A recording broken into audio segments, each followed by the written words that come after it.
What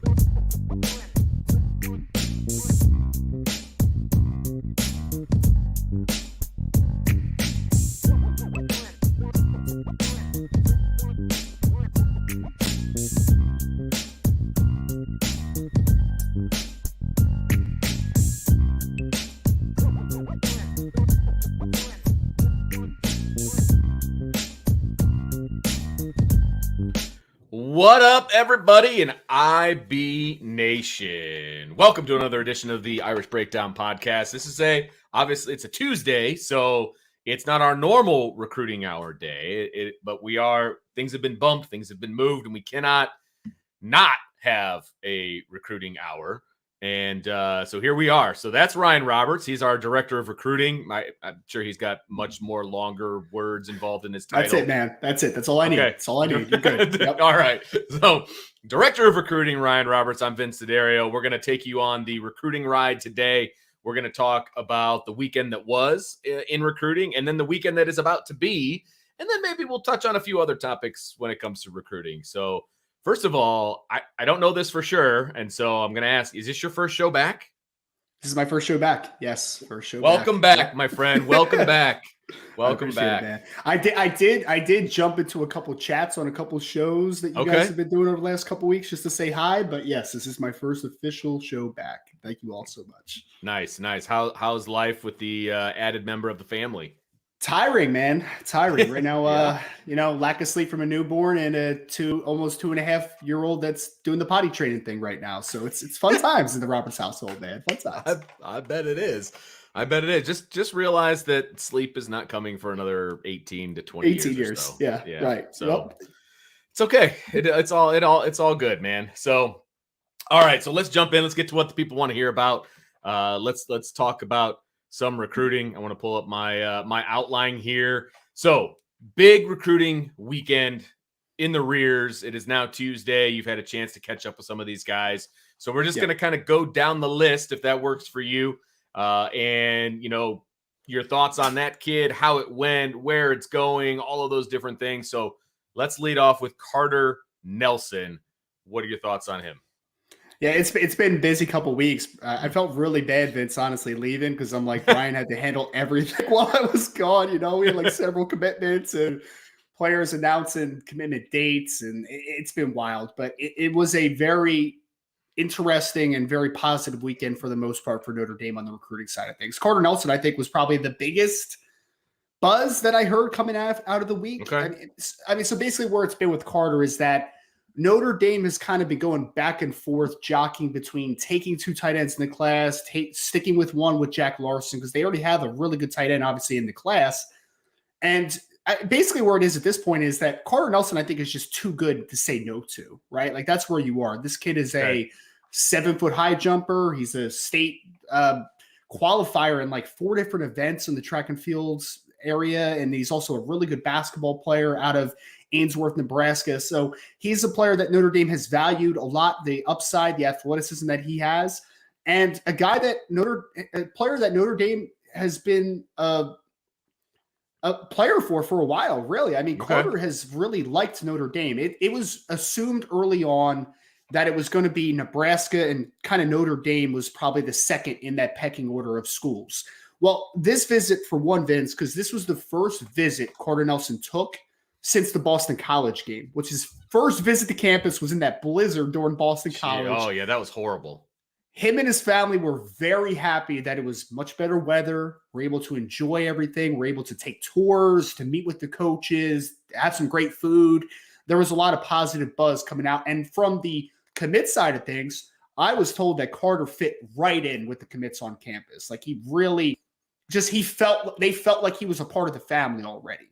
So leaving the visit, kind of what I'm hearing is that Nebraska is not really the big player that I think we once thought he was. Obviously plays high school in Nebraska. Nebraska was kind of assumed to be at the top of his list.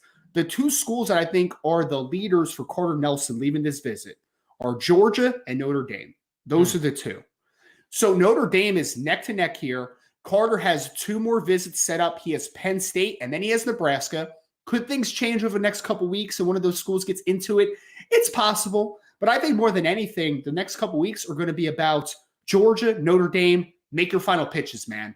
Because the timeline-wise, I think that he is going to finish his official visits, and then he's going to sit down with his coaches and with his family, and he's going to make a decision. So I think we're going to get a summer decision from Carter Nelson. I think it's going to come over the next few weeks, and I think Notre Dame is battling Georgia here. And I think one thing that Notre Dame has going into their favor here is that Georgia has 2 tight end commits in the 2024 class as well. Notre Dame only has 1. So there's a little bit of a back and forth here. You can't count out Georgia because Georgia is a great program, and obviously what they've been able to do on the recruiting trail it's monumental. But I think that Notre Dame has put themselves in a neck-and-neck race with Georgia leaving this visit. They really moved the needle with Carter Nelson this weekend. So do you think that Georgia would take a 3rd tight end in the class? I mean, that seems excessive to me. I realize he's a good player, great player, yes, but that seems excessive to me at one position. It's very excessive, which makes it kind of a weird one. The one thing I will say, though, is I think that you could sell Carter on being an athlete. I think you could, because that was one thing that he talked a lot about this weekend, or I sourced close to the Nelson family about how the staff wasn't just talking about him like, being the next Michael Mayer, being the next great tight end. They were talking about like him.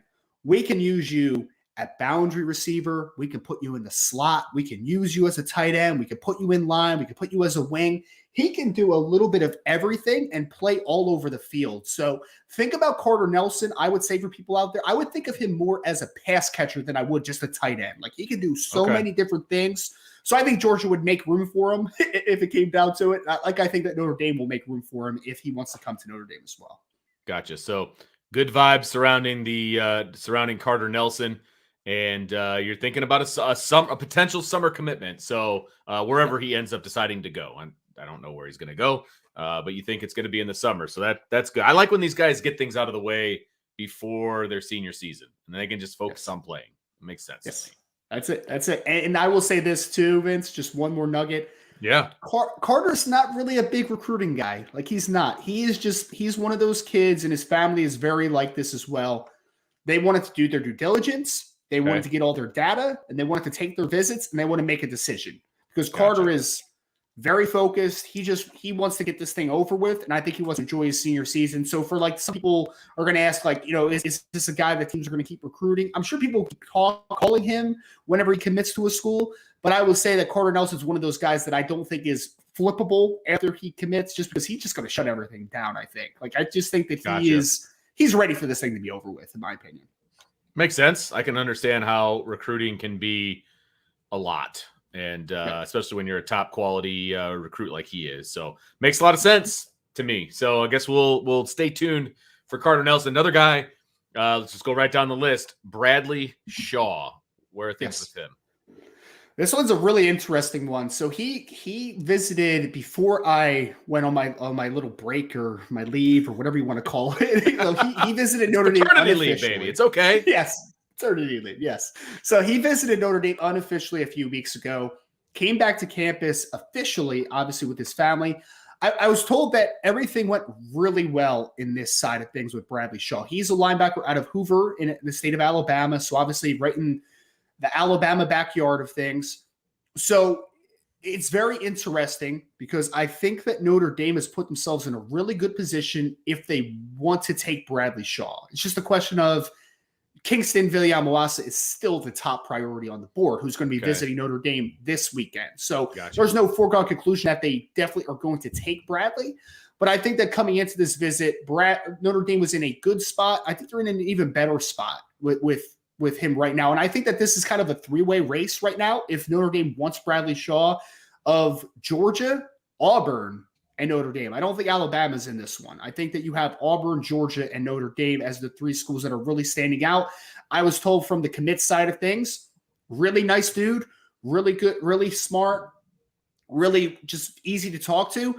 Needs to improve his Madden game a lot is something that I was told in this visit. He's not the best Madden player of all time, apparently, but he is a good football player who brought all his family. The whole gambit came this weekend because they really wanted to really experience everything. So I think Notre Dame's in a solid spot.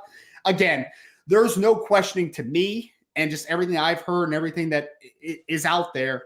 Kingston Villiamoasa is the number 1 linebacker on the board. the guy that they want in this class, the guy that could potentially fill that final spot at linebacker. But Bradley Shaw is a good football player that they are still recruiting. So don't think of it as a plan B. Don't think of it as, keeping options, whatever. Bradley Shaw is just a good player that's on the board for Notre Dame. And I think Notre Dame did a very solid job with him this weekend. And again, I think it's kind of a 3-horse race for Bradley for whoever wants to really make it pull the trigger. Commitment time frame, do you have a feeling on that or no? I think it's a summer as well. It's not it's not as defined as like a Carter Nelson is right now, or a couple other guys that have like firm understandings, but I would be surprised if it went any further than early in July. Like I think that this one's going to be over the next few weeks. Gotcha. All right. Next on the list would be Oliver Miles. Yes.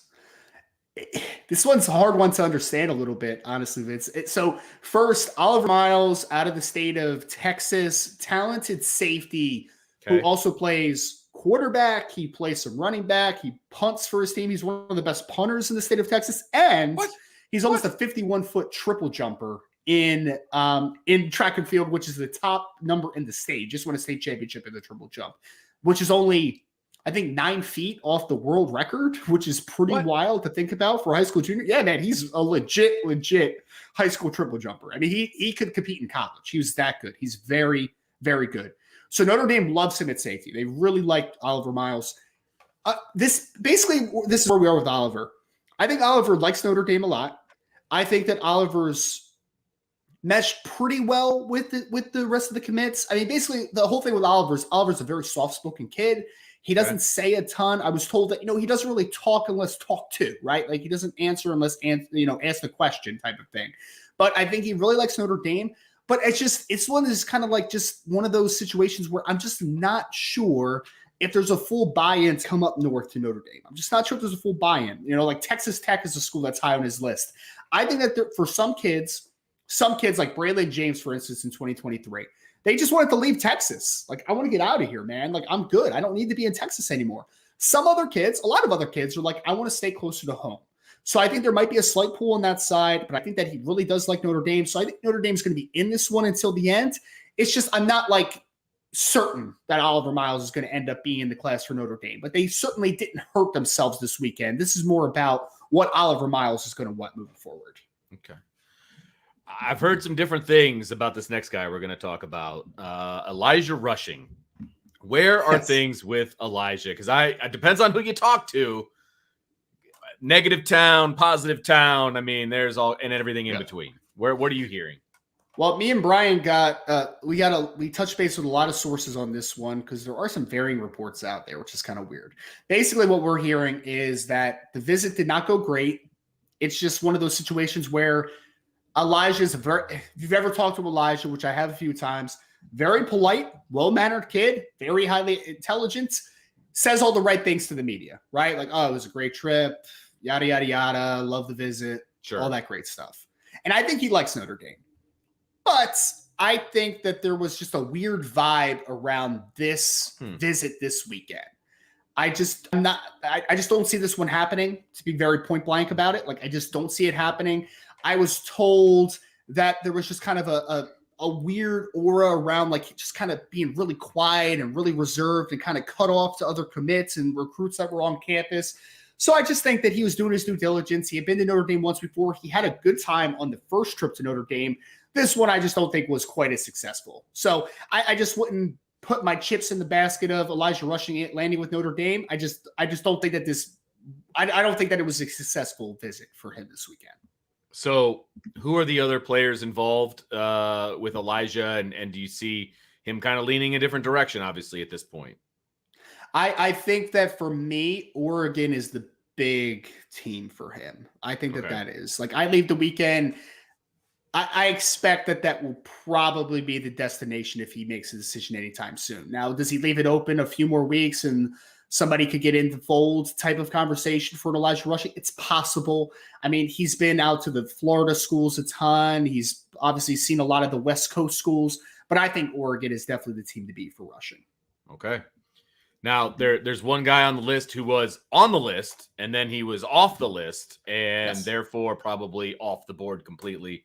But can you kind of give us a wrap-up of Brian Huff, why he didn't come, what that means for his recruitment to Notre Dame. I think that the linebacker board in 2024 has gotten very narrow at this point. Brian Huff is a guy that Notre Dame liked, but obviously I just think that there was a little bit of both sides. The fit it just probably wasn't going to happen. It was funny, Vince. I literally on Sunday, I texted Brian and was like, "Hey man, how's the visit go? How's the visit going?" And he's like, "Oh man, it went really well." And then I hear a report that like he didn't go, and I'm like, "Wait, did you not go to Notre Dame this weekend?" He's like, "Oh no, I'm at Arkansas." I'm like, "Oh, okay, good." So good to know your Arkansas visit went well. Thanks for that. Yeah, I mean, basically what we're hearing is that there's no date that's going to be rescheduled for Brian Huff. He's just not on the board for a linebacker anymore for Notre Dame. Basically, the linebacker board has just been very narrowed in at this point. Kingston Viliamawasa, Bradley Shaw that we kind of touched on a little bit, and then Keyshawn Flowers is going to be coming in to visit this weekend as well for Notre Dame. Like those are that's pretty much the board as of now. And so Brian Huff did not visit this weekend, and we do not anticipate him taking a visit to Notre Dame anytime soon. Gotcha. So I believe that's everybody that was either on the, that came into Notre Dame or was on the list that didn't come. So kind of give me just your overall feeling about how this weekend went, and then we'll kind of transition to this coming weekend. I think that this was more a committed player weekend than it was an uncommitted player weekend. There were a lot of commits obviously on campus. I've had a chance to talk to a bunch of them at this point.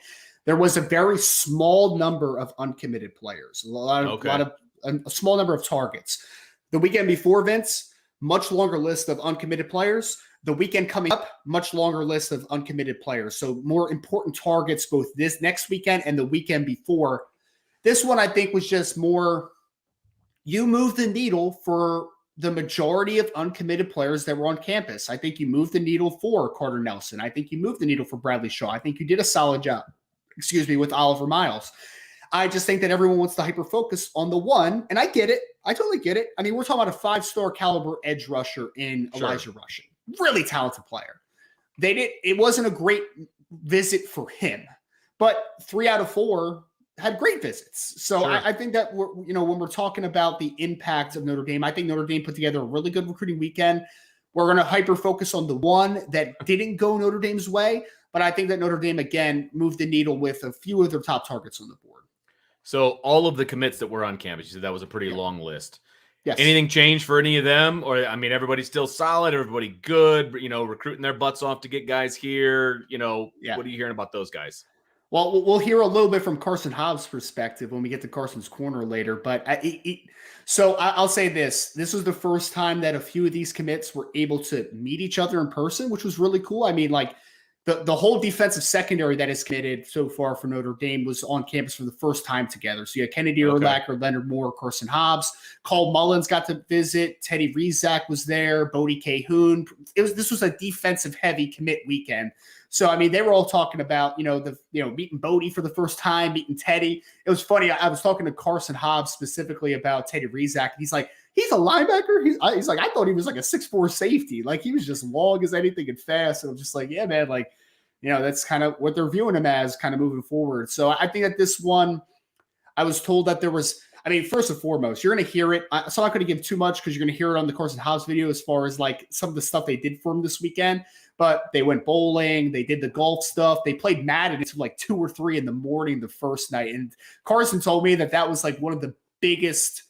It was a great moment for them to start the weekend because it really like just was a bonding moment for them all. Because again, this is this is the first time that a lot of these commits were on campus together. First time meeting in person. So I really think that was an awesome opportunity to be able to do the bowling thing, to do the golf thing, to do the Madden thing, to do the tours, to really just kind of bond with one another. So I think it was a great weekend. Okay. All right. Well, that's good. That's good. Great weekend coming out of it. Solidified the guys that are currently committed in the 24 class, and then moved the needle in a positive way on 3 out of the 4 guys. I mean, you're not going to hit 1,000 in recruiting. I mean, that's just a fact. So I'm good. Nobody asked my opinion, but I'm good with it. So, all right. I'll ask your opinion, Vince. Are you good with it? I'm good with it, man. I'm good with it.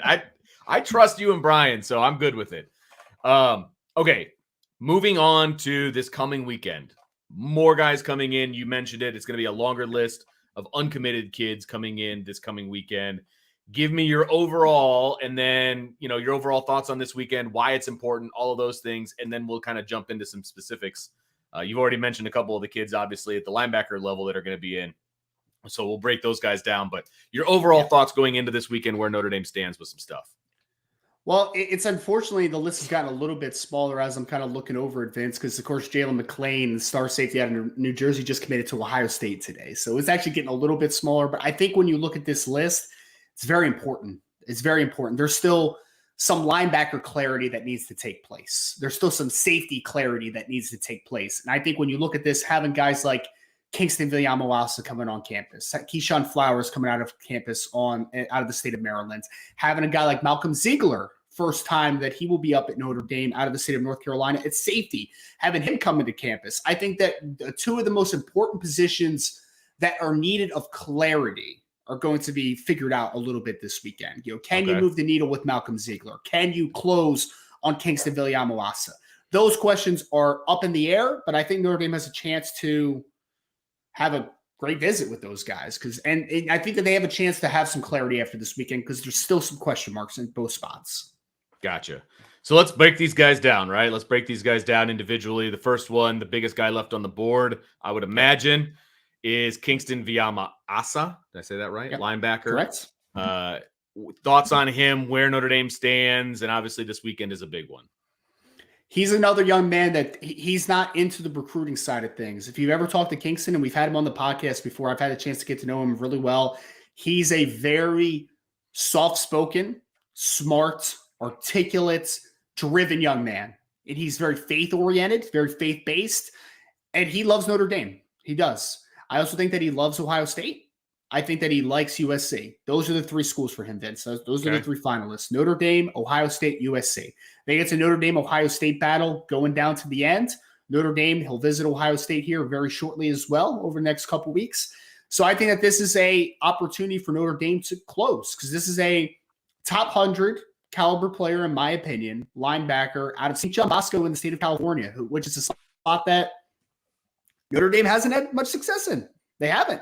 And they need to sort of penetrate the Catholic schools and the private schools in the state of California from time to time, especially for a young man that, let's be honest about this, people know that I like Bodie Cahoon a ton, linebacker that's committed in the class. I have more reservations about Teddy Rizak as far as fit into the class. But right now, linebacker recruiting has a lot more questions than answers. It does. You have upside with those two kids, but you need a guy that I think is more of a foregone conclusion and an answer. And for me, that's what Kingston Viliamu-Asa is. A young man that has an immediate answer to this linebacker room, a guy that he's been groomed to play football at a high level. He has. I mean, since he was a junior high schooler, he's been a guy that people have known about. He's been running an offer since he was in 8th, 9th grade at this point. He's a guy that played at St. John Bosco and it was the best defensive player for the top school in the country last year, national championship with St. John Bosco. So Notre Dame needs Kingston in the class. Notre Dame is in a good position. They're neck to neck with Ohio State. They need this visit in order to firmly take the lead. Even if they have a slight lead coming into the visit, they need to firmly take the lead because Ohio State is still going to get a visit. Right. They're still going to get a visit. So it's a big opportunity for them with Kingston this weekend.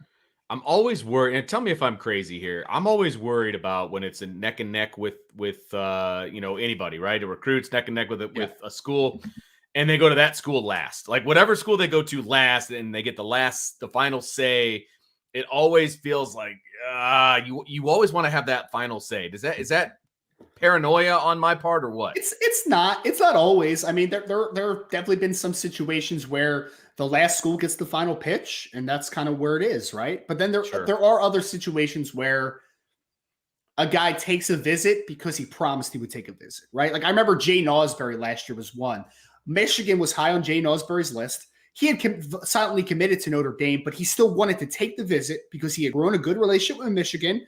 And he said, I'm going to take a visit and officially go to your school to check it out. So even though he knew he was going to go to Notre Dame, he still took a visit, right? So I think there's two sides to advance. I don't think it's paranoia on your side. I think there is some validity to that.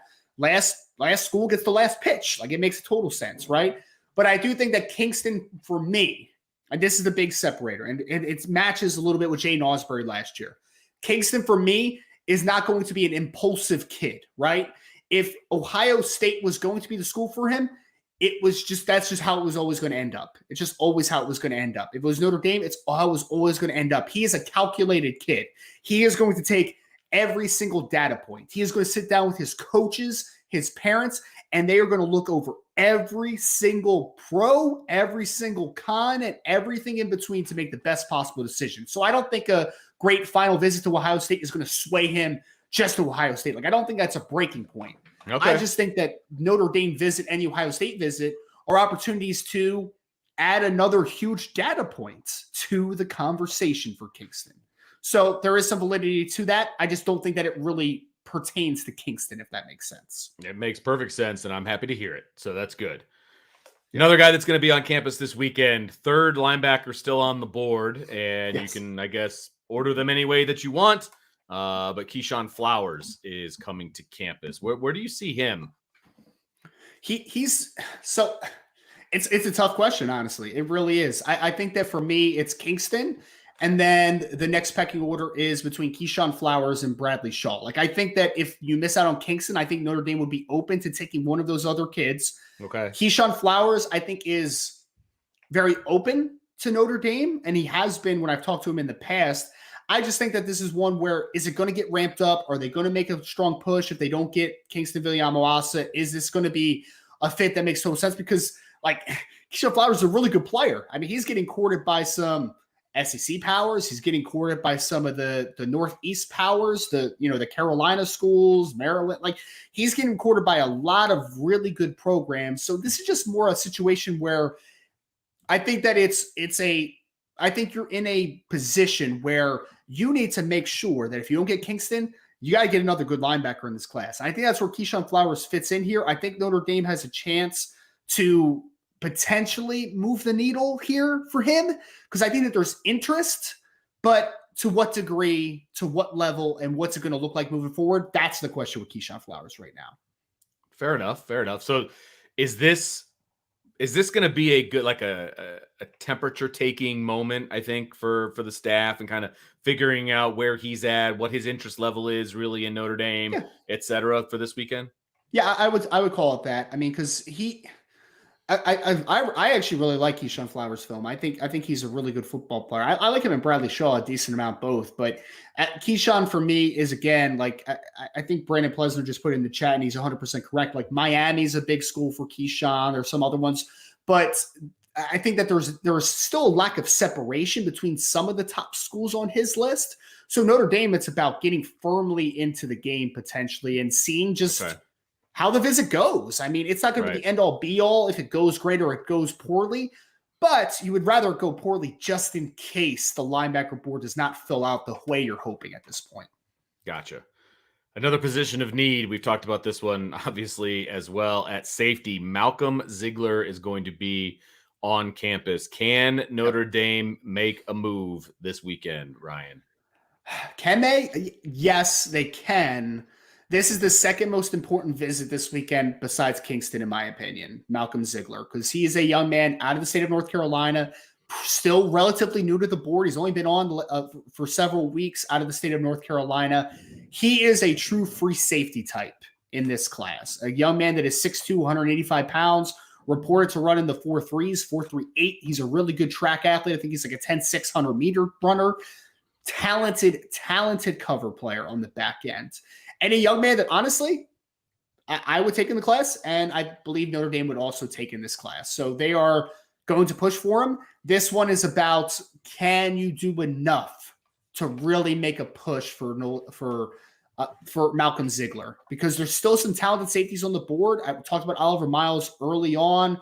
We'll talk about Bronte Johnson, who obviously is making his college decision on the 24th. Right. And then you talk about Malcolm Ziegler. Malcolm brings a skill set to the table, though, that I think is pretty unique to what you have mostly on the board for Notre Dame, a true free safety type, a guy that can really play from depth.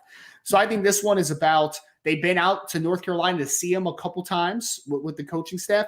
Now it's about getting him on campus, because we know that could be a game changer. So I think there's interest on both sides, but A lot of schools coming after him again. A lot of the North Carolina schools, some of the other Southern schools, there's interest for Malcolm Ziegler. I think that Notre Dame has a chance to, hopefully, put themselves in a good position here because he's, again, interest, but getting it to a level where, okay, I'm going to go up to South Bend, Indiana from the state of North Carolina, and I'm going to continue this trend because they've already gotten commits from Bryce Young. They've already gotten commitments from Micah Gilbert. They've really tapped into North Carolina now over the last couple of years, including Sullivan Absher and Sam Pendleton in the 2023 cycle. So can they make it the continued pipeline and get a guy like a Malcolm Ziegler out of the state of North Carolina? It's possible, but this weekend is going to literally be make it or break it, in my opinion. This one is a lot like, me and Brian talked about this beforehand, this visit is a lot like the Micah Gilbert visit a few weeks ago when he committed to Notre Dame.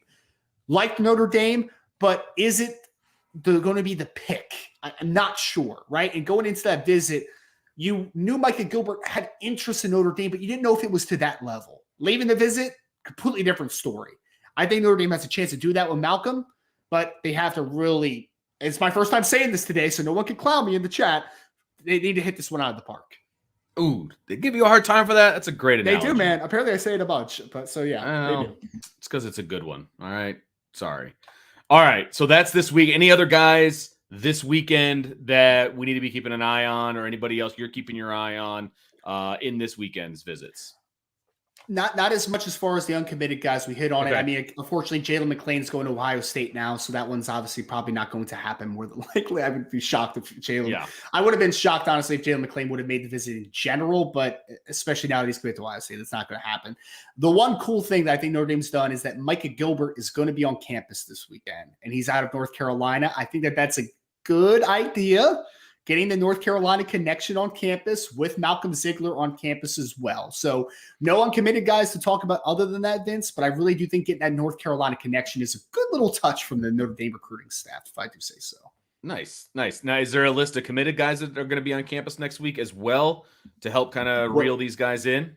Yeah, we're still building it out. Right now, all we have is Micah Gilbert as the lone committed player that will be taking an OV because last week, obviously, it was a big defensive heavy committed class. The weekend before, you saw like the offensive lineman, CJ Carr, like those types of guys. So they went kind of alternating offensive heavy official visit weekend, defensive heavy, but they did save Micah Gilbert for this weekend for the North Carolina connection. Yeah. I like it. So we do have a little bit of a surprise here. I don't know if it's a surprise, but I'll let you set this up, Ryan. We've got a video to show. Yes. So I'll let you set it up. Well, the great thing about getting back into action outside of being on here with Vince is that I was able to record a podcast with Carson Hobbs, of course, star cornerback 2024, committed to Notre Dame out of Archbishop Moeller in the state of Ohio. If everybody has not seen the podcast before, we do a segment called Carson's Corner every week for the recruiting hour. But of course, the last 2 weeks have not been able to do that for obvious reasons, but we're back at it. I got to touch base with Carson about the visit from this past weekend, a little bit of some highlights of some of the players that were on campus as well. So this is the latest edition of Carson's Corner, and I hope everyone really enjoys it. Nice. Welcome to the Irish Breakdown Podcast. We are back for another edition of Carson's Corner. This one's going to be a little bit of a official visit recap as Mr. Carson Hobbs, star cornerback out of state of Ohio, Archbishop Moeller, just took his official visit to Notre Dame this past weekend. It was a really impressive list. We had official visitors from the commits that were on campus of Cam Williams, CJ Carr, Logan Thomas was on campus again, Cole Mullins, Bodie Cahoon, Leonard Moore, Kennedy Urlacher, Sean Sevillano, one of the new commits in the class as well, defensive linemen out of Florida, were all on campus this weekend, as well as some really talented uncommitted players in Carter Nelson, Elijah Rushing, Brian Huff actually did not make the visit. Let's scratch that one out. Bradley Shaw was on campus, as did Oliver Miles, star safety out of Texas. So Carson, there was a really busy weekend for you. I, of course, want to give you perspective because I think that this will be really cool for all the listeners out there in Irish Breakdown land and just IB Nation in general to get a little glimpse into what an official visit's like for an official visitor, man. Because we hear about, what's allowed, what's not allowed, what it looks like, the format of everything. How was your first official visit to Notre Dame? It was great. So you start off by they actually had somebody in an Escalade pick me, my mom, my dad up. Come to our house, open all the doors up, put all our bags and stuff in the car, and take us down to the airport. Then when you get there, they give you another car service, another Escalade, and they take you to campus. To the hotel. When you arrive to the hotel, you saw Chad there and all the recruiting staff, and then other than that, all the coaches, they can't meet with us till Friday, but everybody else helps us get checked in, and then that same day we go to the hotels, rooms decorated, candy, chips, all your favorite snacks you can name there, notes from everybody, every coach. This time they even had a big old puzzle with it, Irish on it, and it was your face, whatever from a photo shoot, and it was sweet, covered in gold, chocolate bars, and it was everything. So the hotel part was everything you can imagine that night. They had, this dinner downstairs in the bottom of the hotel, Notre Dame catering. So all the good food, everything you could eat. And then, the next 2-3 days, hung out with the players, went bowling. I mean, we did so much stuff. We went golfing, went to the Warren Golf Club. Nice. I mean, there's so many meals and so many tours. It was amazing. Well, and we're going to break that down because there's a lot obviously in there. I guess a good question to start is you said you went to the golf club. How's the golf game, Carson? Any good? It's all right. My dad's a big golfer, so I would say my golf game is pretty mid. Pretty mid. Okay. I can still hit it up the tee a little bit, but I don't know if I'm driving and being accurate. I just know how to hit it. I don't know how to aim though. I love it. Let me ask you, of the committed players, okay, actually, you could throw uncommitted guys in there. Was there anybody that impressed you of how good they were golfers? Because if you flash back to the 2023 class, Sullivan Absher, who's an offensive lineman in that class, was a dynamite golfer. Did you have somebody?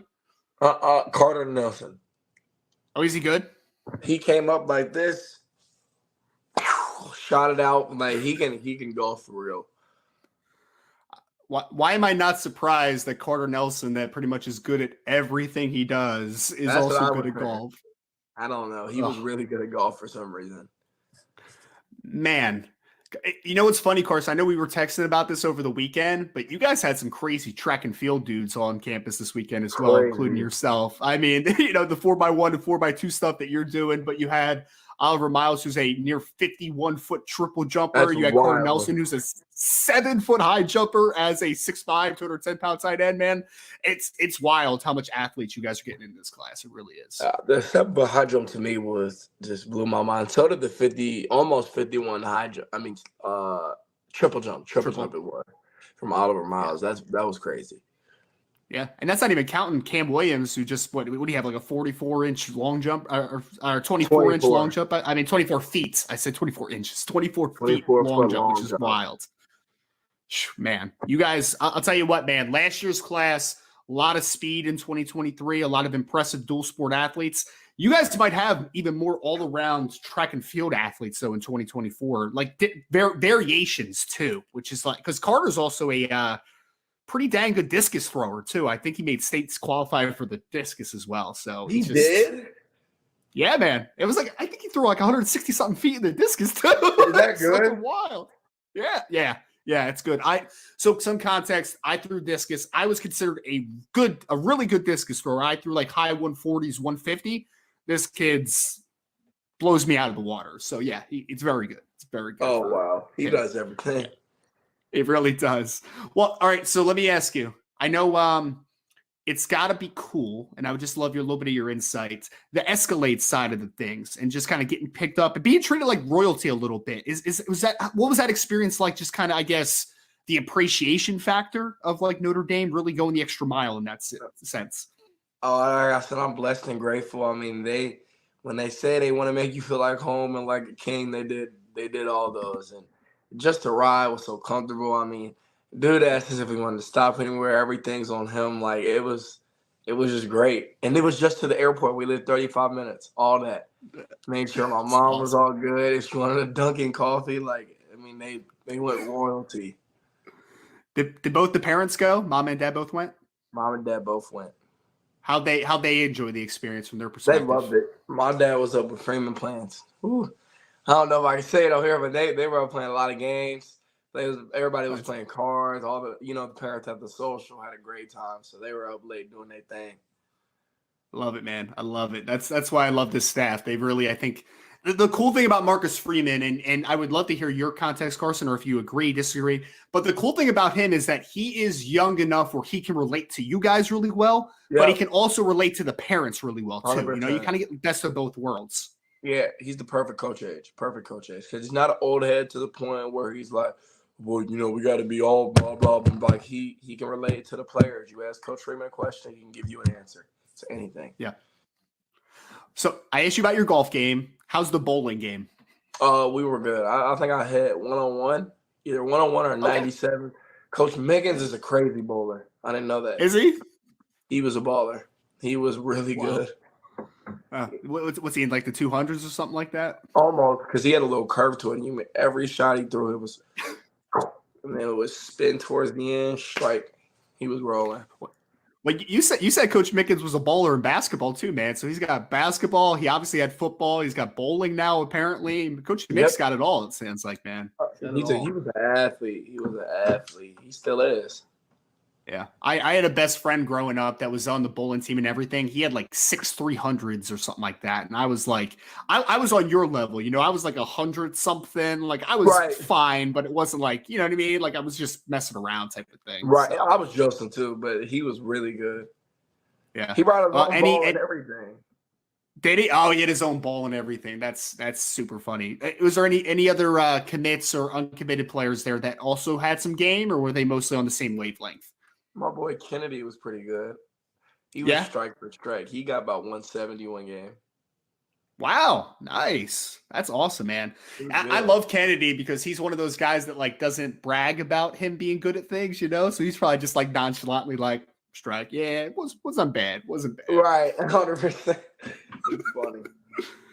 You guys had, so one cool thing is that you guys had all the defensive back recruits that were on campus as far as the commits so far in the class. So you had Leonard Moore was on campus, you were on campus, and you had Kennedy on campus. What was that like, man? Just kind of taking it back a sense, because I know you're with a bunch of the other commits in the class, but you got all the defensive back commits on campus. And then obviously I know Oliver Miles was on campus, a couple of guys that you're still targeting, but you got the whole defensive secondary on campus for the first time, I think.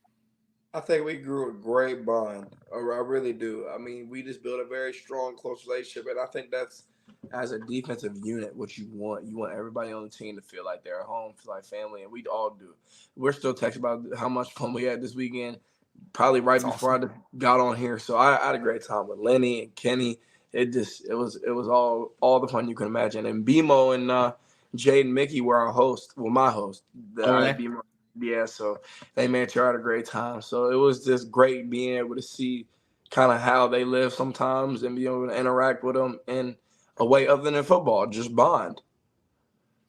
Was there because that's interesting, because for people that don't know, because I mean, most people are Notre Dame fans that watch these, so they know for it. But Benjamin Morrison is very kind of more soft-spoken, kind of about his business, right? Jaden Mickey's very outgoing and talkative. Like he's much more like an outward personality. Did you see a little bit of glimpse into their personalities? Was it cool, I guess, to get maybe a little bit of a difference of personality as your host? 100%. Jaden Mickey loves to talk, play Madden. He loves to talk trash. BMO's more of a chill kind of.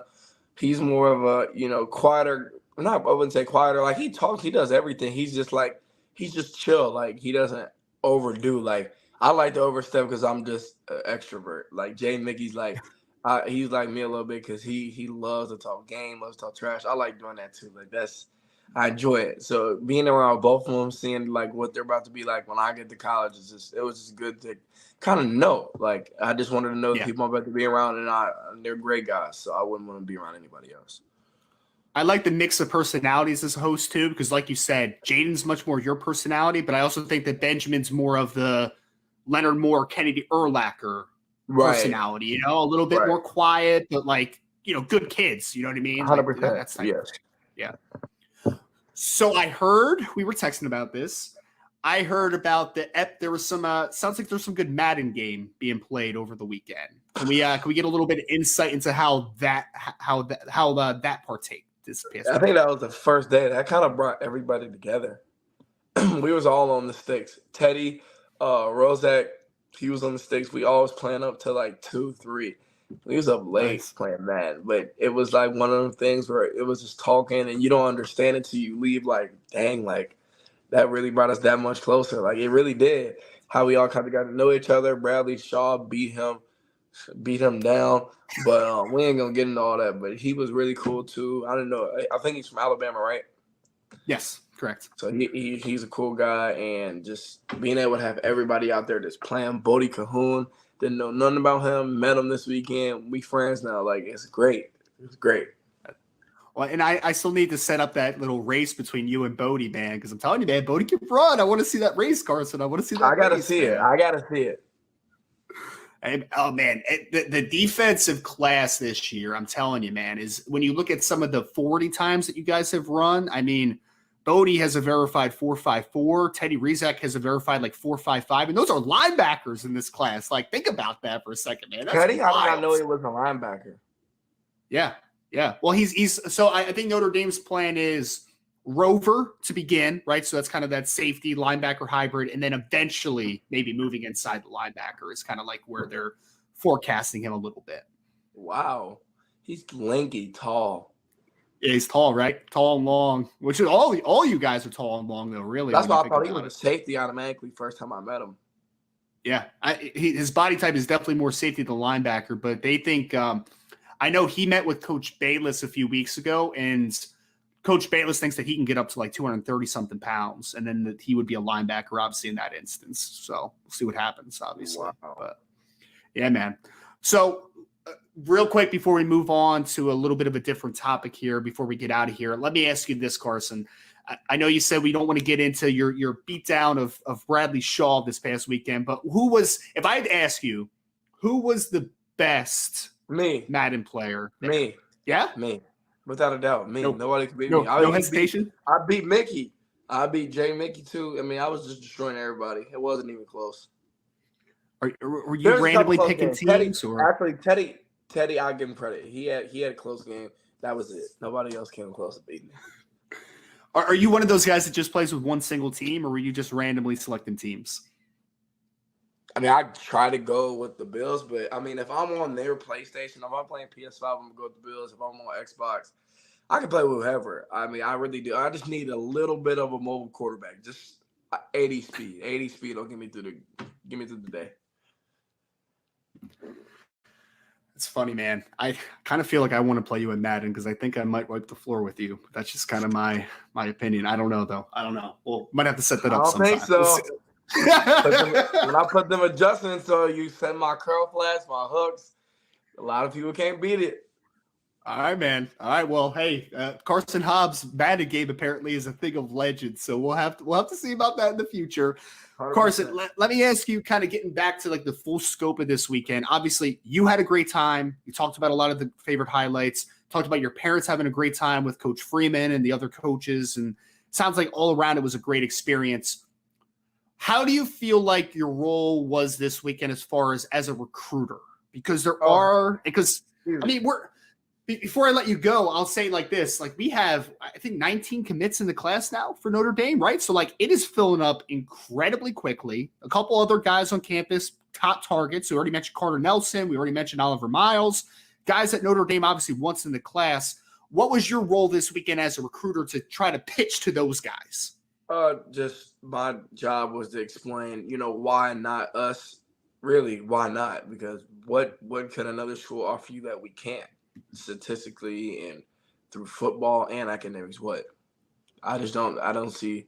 I think everybody should be here in the country, to be honest. But, you can't get everybody. Everybody has their opinions. A lot of people don't want to do school and college, don't want to go far away from home. And I think that's some of the issue with some people, recruiting them from Texas. They're not comfortable leaving their family. But at the same time, you're leaving them to make sure that you're going to be set for the rest of your life. So just my biggest pitch was trying to make the people feel home. Like Carter, I just want to make sure that he felt like if this was a place he came, he know people got his back. He don't got to feel nervous like he's moving in, don't know nobody. Like he didn't know anybody. I want to be the first person he know.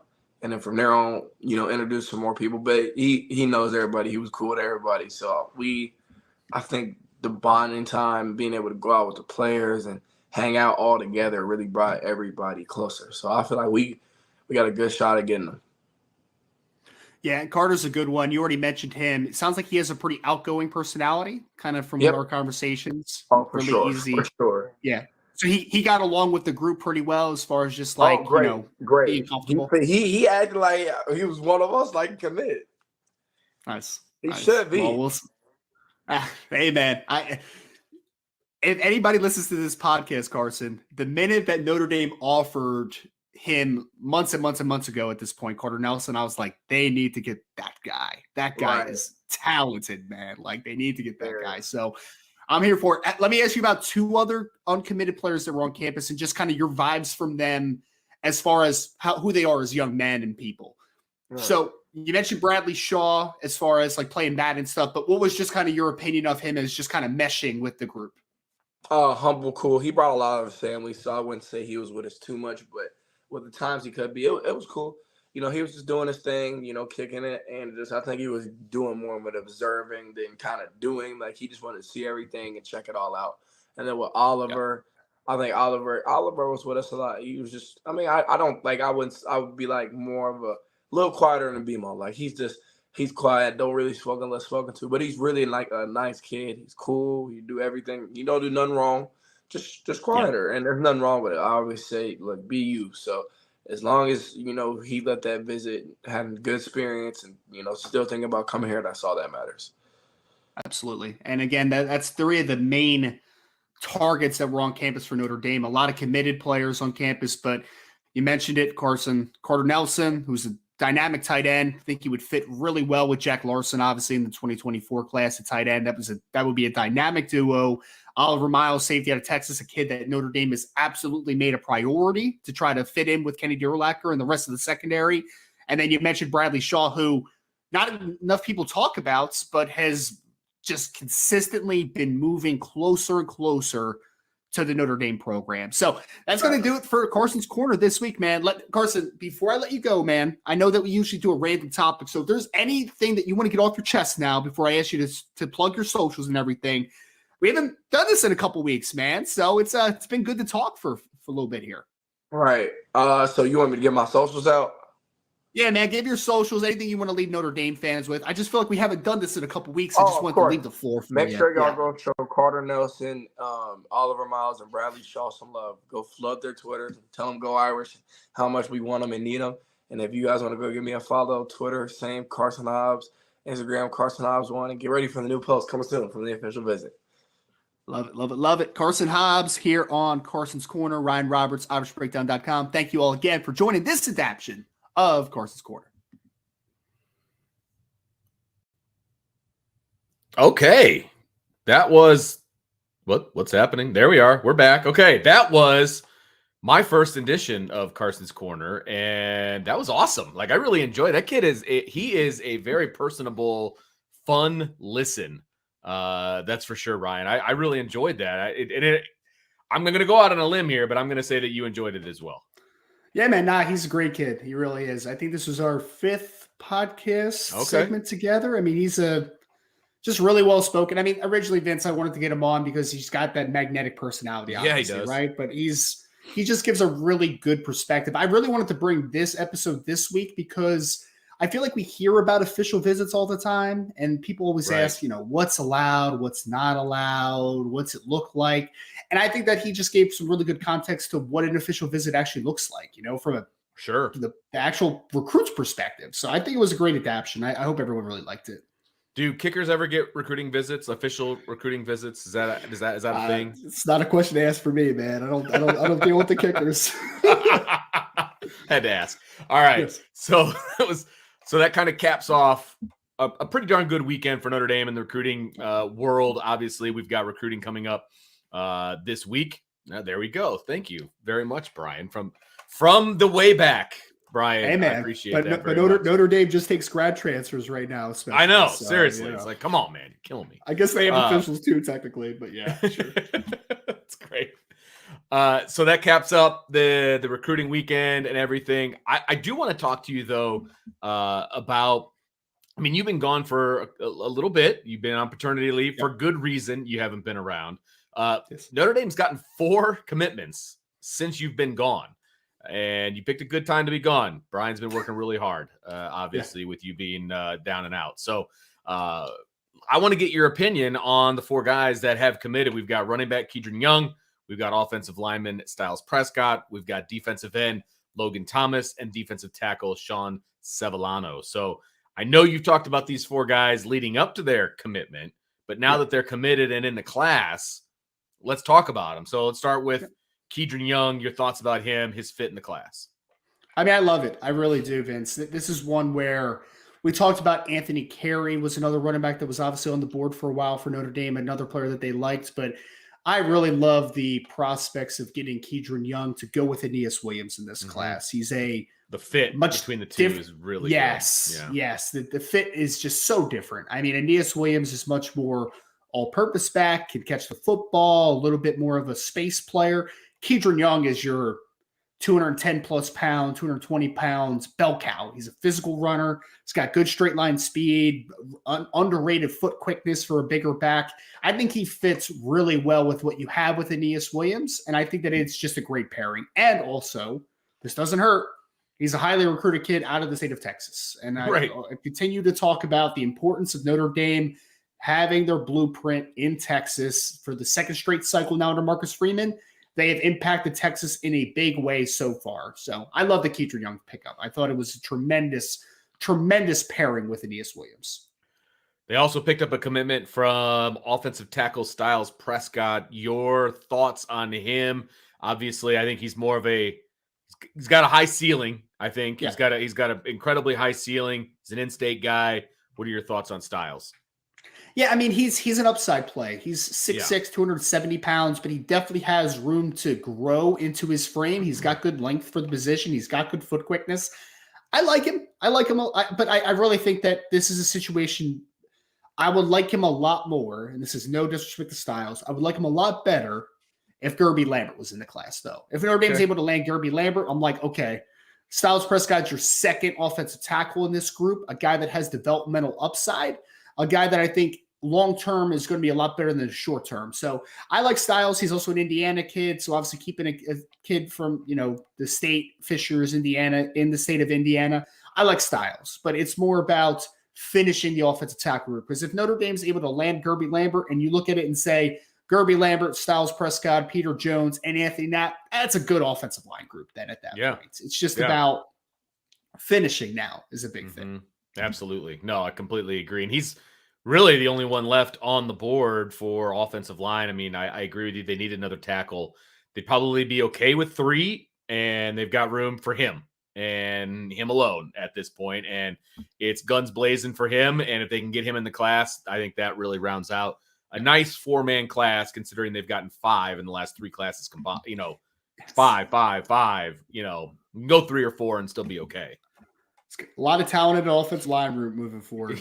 even if they don't get Gerby, I mean, they're still going to be a very talented group. It's just so important, though, for me to get true offensive tackle types in 2024, and Gerby is that. And I think Styles is also that. I think Styles could play offensive tackle on the college level. So I like the pickup for what it is. It's just now about finishing the class. Gotcha. How about defensive end Logan Thomas? It was a need. It was a massive need. I mean, you needed a Viper in this class. I know that there's some belief that Cole Mullins, the defensive lineman out of the state of Georgia, could play Viper. I'm not there 100%. I think long-term he's going to be more of a big end type just because I think he's a power-based rusher and he's physical.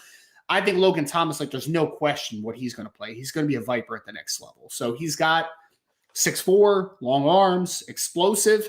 He's not a finished product. And his coaches at his high school would literally tell you that he's not a finished product. His upside is still tremendous. He is not there yet, but he's talented. He's explosive. He's long. You needed him in this class. So I think it was I think that was probably my favorite pickup of the 4 overall, because I think Kedron Young might be the better player between the two, but I think that easily Logan Thomas was the biggest need of those 4 players. They needed a true Viper in this class, and I think that's exactly what Logan Thomas is. Okay. And finally, last but not least, we're moving inside on the defense. Defensive tackle, Yep. Sean Sevillano. He, I guess, is kind of a replacement for the decommitment of Owen Wafel. You know, obviously the staff liked Sean better. Your thoughts on Sean? I think Sean's a good football player. I think he fits what Notre Dame is looking for in the nose tackle position. Apparently, they wanted a guy that's a little bit more of a big body, a guy that's a little bit more of a physical player at the point of attack. Owen Wafel was more of a gap shooting nose tackle, a guy that was going to need to be a little bit more of a penetration style player. I think Sean is more of a traditional nose. So I don't necessarily agree with it. I don't, and be fully transparent about it. But this is what Notre Dame thinks that they need at the nose tackle position. That's what they think that they need, and they think Sean Sevillano fits it better. So I've talked to the coaches up down there at Clearwater Academy International. They're very high on him, as they always are. But, I mean, the kid had 22 sacks last year, 50 tackles for loss. Very interesting player. So I hope I'm a little bit wrong about it. I hope that I'm a little bit wrong that he is a little bit more of a high caliber player and he is a foregone conclusion better player than what Owen was. But it's a wait and see process for me. Okay, fair enough. So those are the 4 committed players that have all committed since you have taken your hiatus to take care of your lovely second daughter. So I think that's okay. It's amazing how the world keeps spinning, even though you're not working. I mean, I don't know how that works. Man. I don't know why they didn't just wait, but I felt bad, man. I felt bad. I see all these kids committing. I see, visits being set up. I see visits being canceled. I see commitment dates being set. I'm just like, man, they really waited until I left. Like they really waited until I left to make all this stuff happen. But we're back, right? And we're going to finish up a very busy month of June. And I mean, Notre Dame's class is it's getting there. Done. I mean, man, like you talk about maybe like 6 or 7 more players that might fill out this class. I mean, Notre Dame is filling up quick, so we'll be in the brunt of this kind of moving forward. But it's definitely been busy over the last couple of weeks. A lot of big fish still out there. An opportunity to really kind of take this class to the next level. But I love the foundation that they've built up to this point. I mean, this is a really good class moving forward, and especially offensively, man. This is. Someone asked this, Vince, and this is going to be a great podcast topic if it happens. If Notre Dame gets Gerby Lambert, this is the best offensive class since when? And it's a great question. I don't know the answer to it as of right now, but it would be the best offensive class in several years, man. Like we're talking about CJ Carr. You're talking about a really talented trio of wide receivers. You're talking about 2 very good running backs. You're talking about a 4-man offensive line class. And if you also throw in, if you get Carter Nelson to go with Jack Larson tight end, dang, man, that's a good offensive class, brother. So I hope that we're having that conversation in the future because you're getting in pretty good position with Gerby and you're getting in even better position with Carter Nelson. So we'll see how it figures out. It's amazing how an offensive class fills out when you have a quarterback at the heart of it who's really stinking good. Like, wow, guys want to play with a great quarterback. Who would have thought? It's amazing, isn't it? Amazing. Yes. And they've even turned away a couple really talented wide receivers because it's just like don't have the spots, man. Like you have to get in. You know what I mean? So can you even imagine that even being the case a year ago? You know what I mean? With the way the wide receiver room was a year ago and going into last year, like that they'd be turning away really quality wide receivers right now. The 7 receivers that they have in the 2023 and 2024 classes, like, and that's coming off a year where your leading receiver had 300 something yards. Yeah, exactly. Your leading receiver had 300 something yards, and he just transferred to play cornerback at Ohio State. That's where you are, and yet you're still recruiting wide receiver at a big level. Like it's insane. Welcome to the Marcus Freeman era, everyone. All right, so that's going to do it for this edition of the Notre Dame Recruiting Hour. But don't go anywhere because we will have a mailbag. I've convinced Ryan to stick around for a little bit longer. We are going to have a mailbag. But before we move on to that, make sure you hit the like button, hit the subscribe button, hit that notification bell because you just never know when there's going to be a commitment, a random show. You just don't know. And if you don't have the bell rung, then you're not going to know. So make sure you do that. Make sure you tell your family and friends about the Irish Breakdown podcast. All right, so let's jump into the mailbag, Ryan. I will jump in here, and we actually have a couple of super chats that we can get to right away. Here is the first one from Rob Osgood. Rob says, what are the differences between the 2024 and 2025 classes at positions? Example, I know you said before the 2025 offensive line class has more numbers than the 2024 class. Thanks again, and welcome back, Ryan. So I guess there's a couple ways that you could look at this, Rob. I mean, I'm taking so you're going from a numbers perspective, right? So like numbers that you're going to carry in 2024 and 2025. I would even take it a step further because I think that these are interrelated. I think that when you look at it, when you compare it, I think that you look at it and say, because I mean, we could definitely go position by position. That works. So like quarterback, for instance, I think that the quarterback class in 2025 is probably better than 2024 as of the players I've seen early on. It's just the need is going to be the bigger question, right? It's like CJ Carr, and what would CJ Carr's ranking be in 2025 compared to 2024? It might be a little bit lower as far as like the pecking order, just because you have some dudes in the 2025 class. So I think quarterback in 2025 is stronger. I think running back, I would probably think running back in 2024 based upon what I've seen personally right now with guys like Gideon Davidson.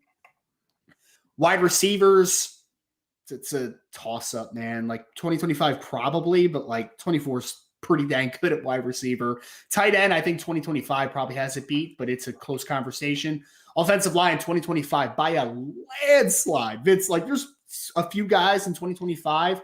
Like if you drop David Sanders Jr. in the 2024 class, that's your offensive tackle one. Like it's easy. You know, there's a couple guys, Owen Strebig and those guys. So I think offensive line in 2025 is stronger.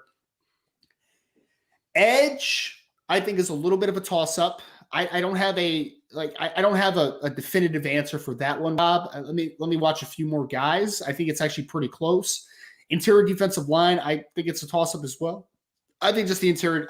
I think defensive line in 2024 and 2025 are both good. Linebacker 2025 absolutely wins over 2024 in my opinion. Cornerback, I would probably take 2024 as of what I've seen right now. And safety, I would also go 2025. So I think as a whole, 2025 looks like a dang good class, man. Sound like you said 25 an awful lot there.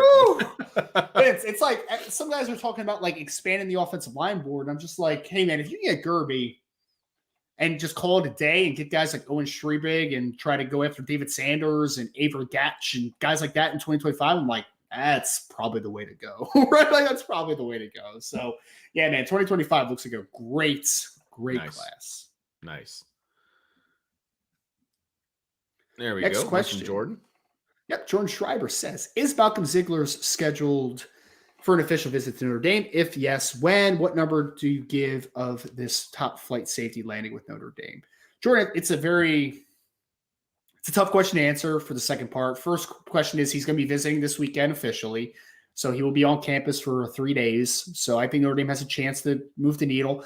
Right now, I would say it's like a 5, but like 5 could become 9 over just a weekend, right? Like it really could. Or it could become 1 because they don't move the needle and it's just like that he's not going to land in the class and you're potentially going to get Bronte Johnson and maybe you get somebody else to kind of fill out the class. So this is a volatile question because I think it could be one way or the other very much on both sides. Okay. This is an interesting one right here. This is more of a big picture one from Jordan. He says, when do you think we'll know if the offense has finally turned the corner and goes elite? It's a great question, Vince. I mean, I think it's the Ohio State game.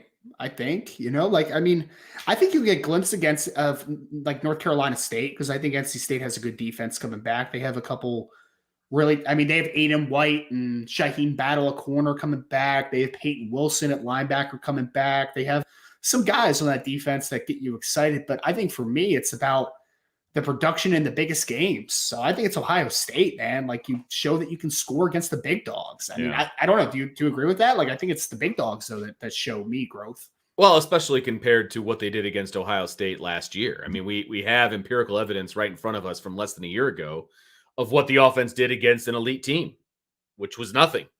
And I think that if they can go and not score at will, I'm not saying that they're going to go out and score at will against Ohio State, but the offense at least has to look like they've practiced a couple times before they get into the game. I mean, can they score? Can they sustain drives? Can they do some things? Honestly, the difference between Notre Dame being Notre Dame offensively and Notre Dame being elite, it's quarterback. I mean, and we've said that for a long, long time. It's the quarterback. Do they have an elite quarterback? I think they have an elite quarterback, but we're going to need to see it with him behind center, on this Notre Dame team, right? And so, what does that look like? It looks like a quarterback-driven offense who's distributing the ball. Whatever the defense is going to do to take something away, he does something else to still continue to be successful. We've seen Sam Hartman score a ton of points in games, right, against really good opponents.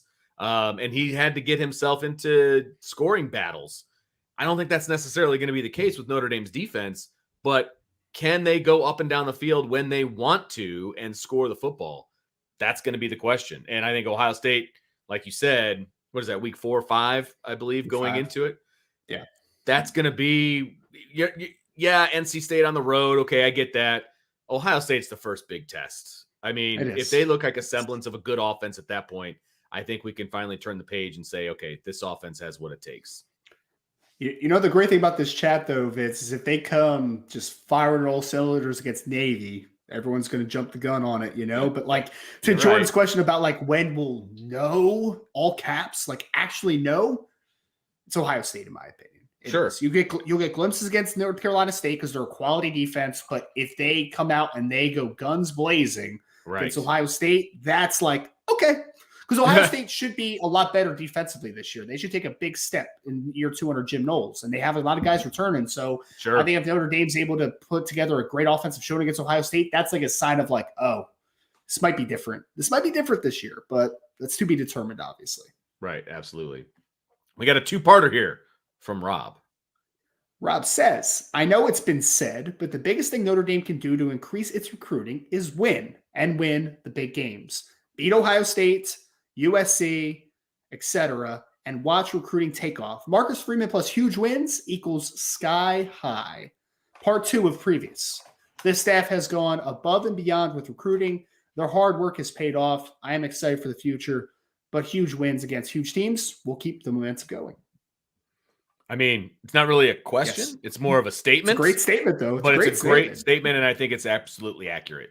I mean, Marcus Freeman's an elite recruiter. I think we can all come down on that side of things. He was an elite recruiter when he was a defensive coordinator. He was an elite recruiter when he was at Cincinnati. He's an elite recruiter.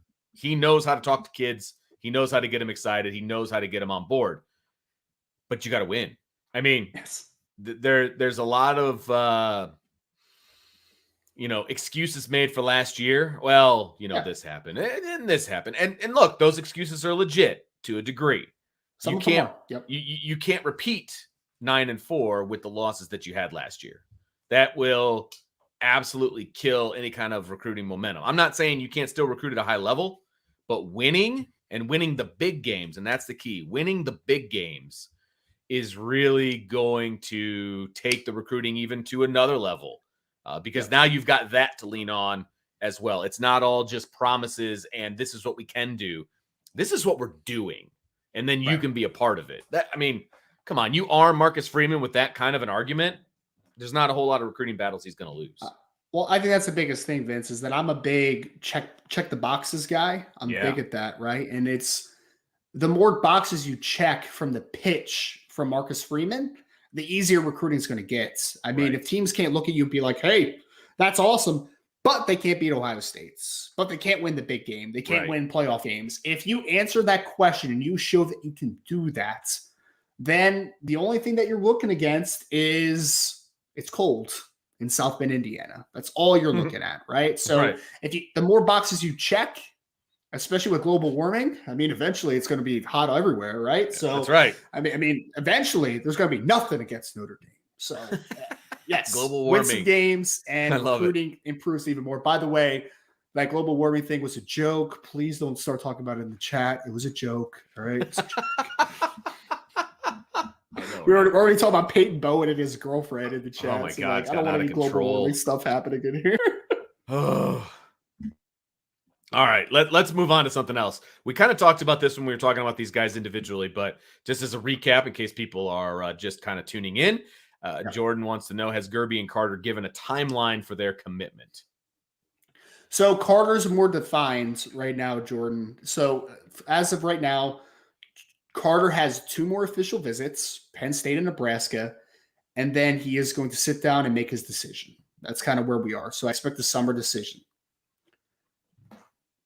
Gerby Lambert is more of, because we're already seeing like the Ohio State visit got canceled and then maybe it'll get rescheduled and Boston College might get moved up. And his time, I don't think that Gerby has a defined timeline. I think Gerby is going to make a decision when Gerby is ready to make a decision. Similar to Charles Jagasol last year for Notre Dame, of like, Charles didn't really have a defined timeline. He wanted to get it done by his senior year, but like he was more, when I know, I'll know, and then everybody else will know. Like that's just kind of where it was. And I think that it's similar in that sense with Gerby Lambert. I think Carter Nelson is a much more defined timeline though, as of now. All right. We've got a kind of a two-parter here as well from Brandon. Brandon says, what's the plan at safety if the staff doesn't close on Malcolm Ziegler or Oliver Miles? Read that Miles to Notre Dame isn't looking all that good, which I'm not all that upset about, but there's basically no one left on the board. Brandon, I mean, it gets bleak. I mean, it does. I mean, do you expand the board at some point? Do you continue to recruit some guys and just hope that you can get a third in the class? Because, I mean, as we're sitting here today, June 24th looks very promising with obviously getting Bronte Johnson. That looks good. So if you get Bronte Johnson, you're Bronte Johnson, and you have obviously Kennedy Urlacher already in the class, you're going to potentially get Davis Andrews. At least you're in a good, solid position with Davis Andrews out of Utah, but he's a kid that's going to go most likely on a Mormon mission. It's pretty certain at this point. So you're not going to get his services for a couple years, right? And probably until 2026.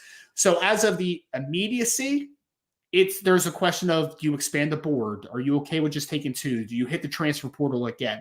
So it gets a little bleak at this point. It does. I mean, I'm going to be fully transparent about that.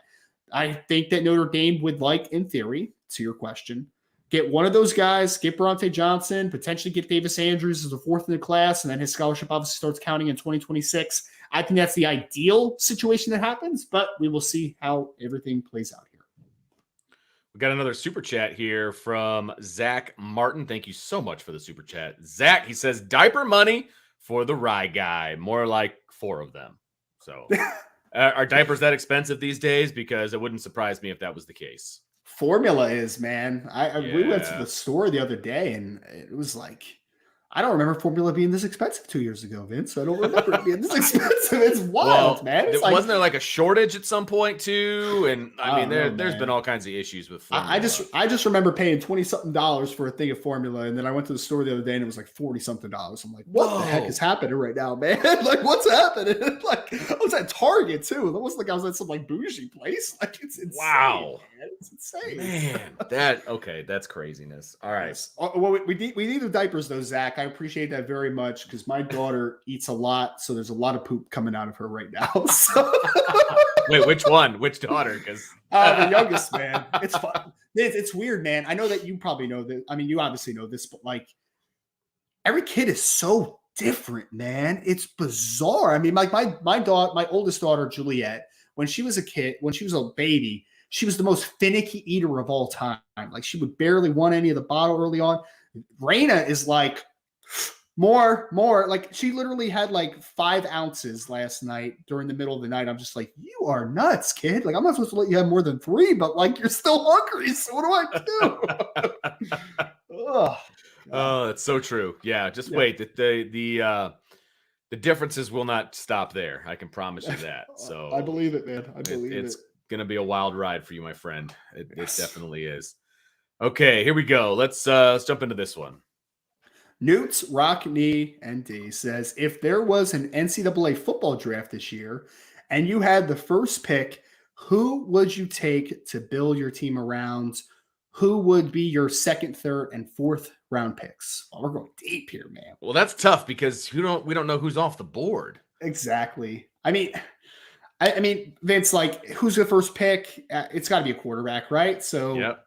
Caleb Williams would probably be my pick. If I had the first pick, who would your second pick be a quarterback? Oh, man. I mean, it would be hard to go against Drake May. I think he's pretty stinking good. Yeah. Yeah. It's a good one.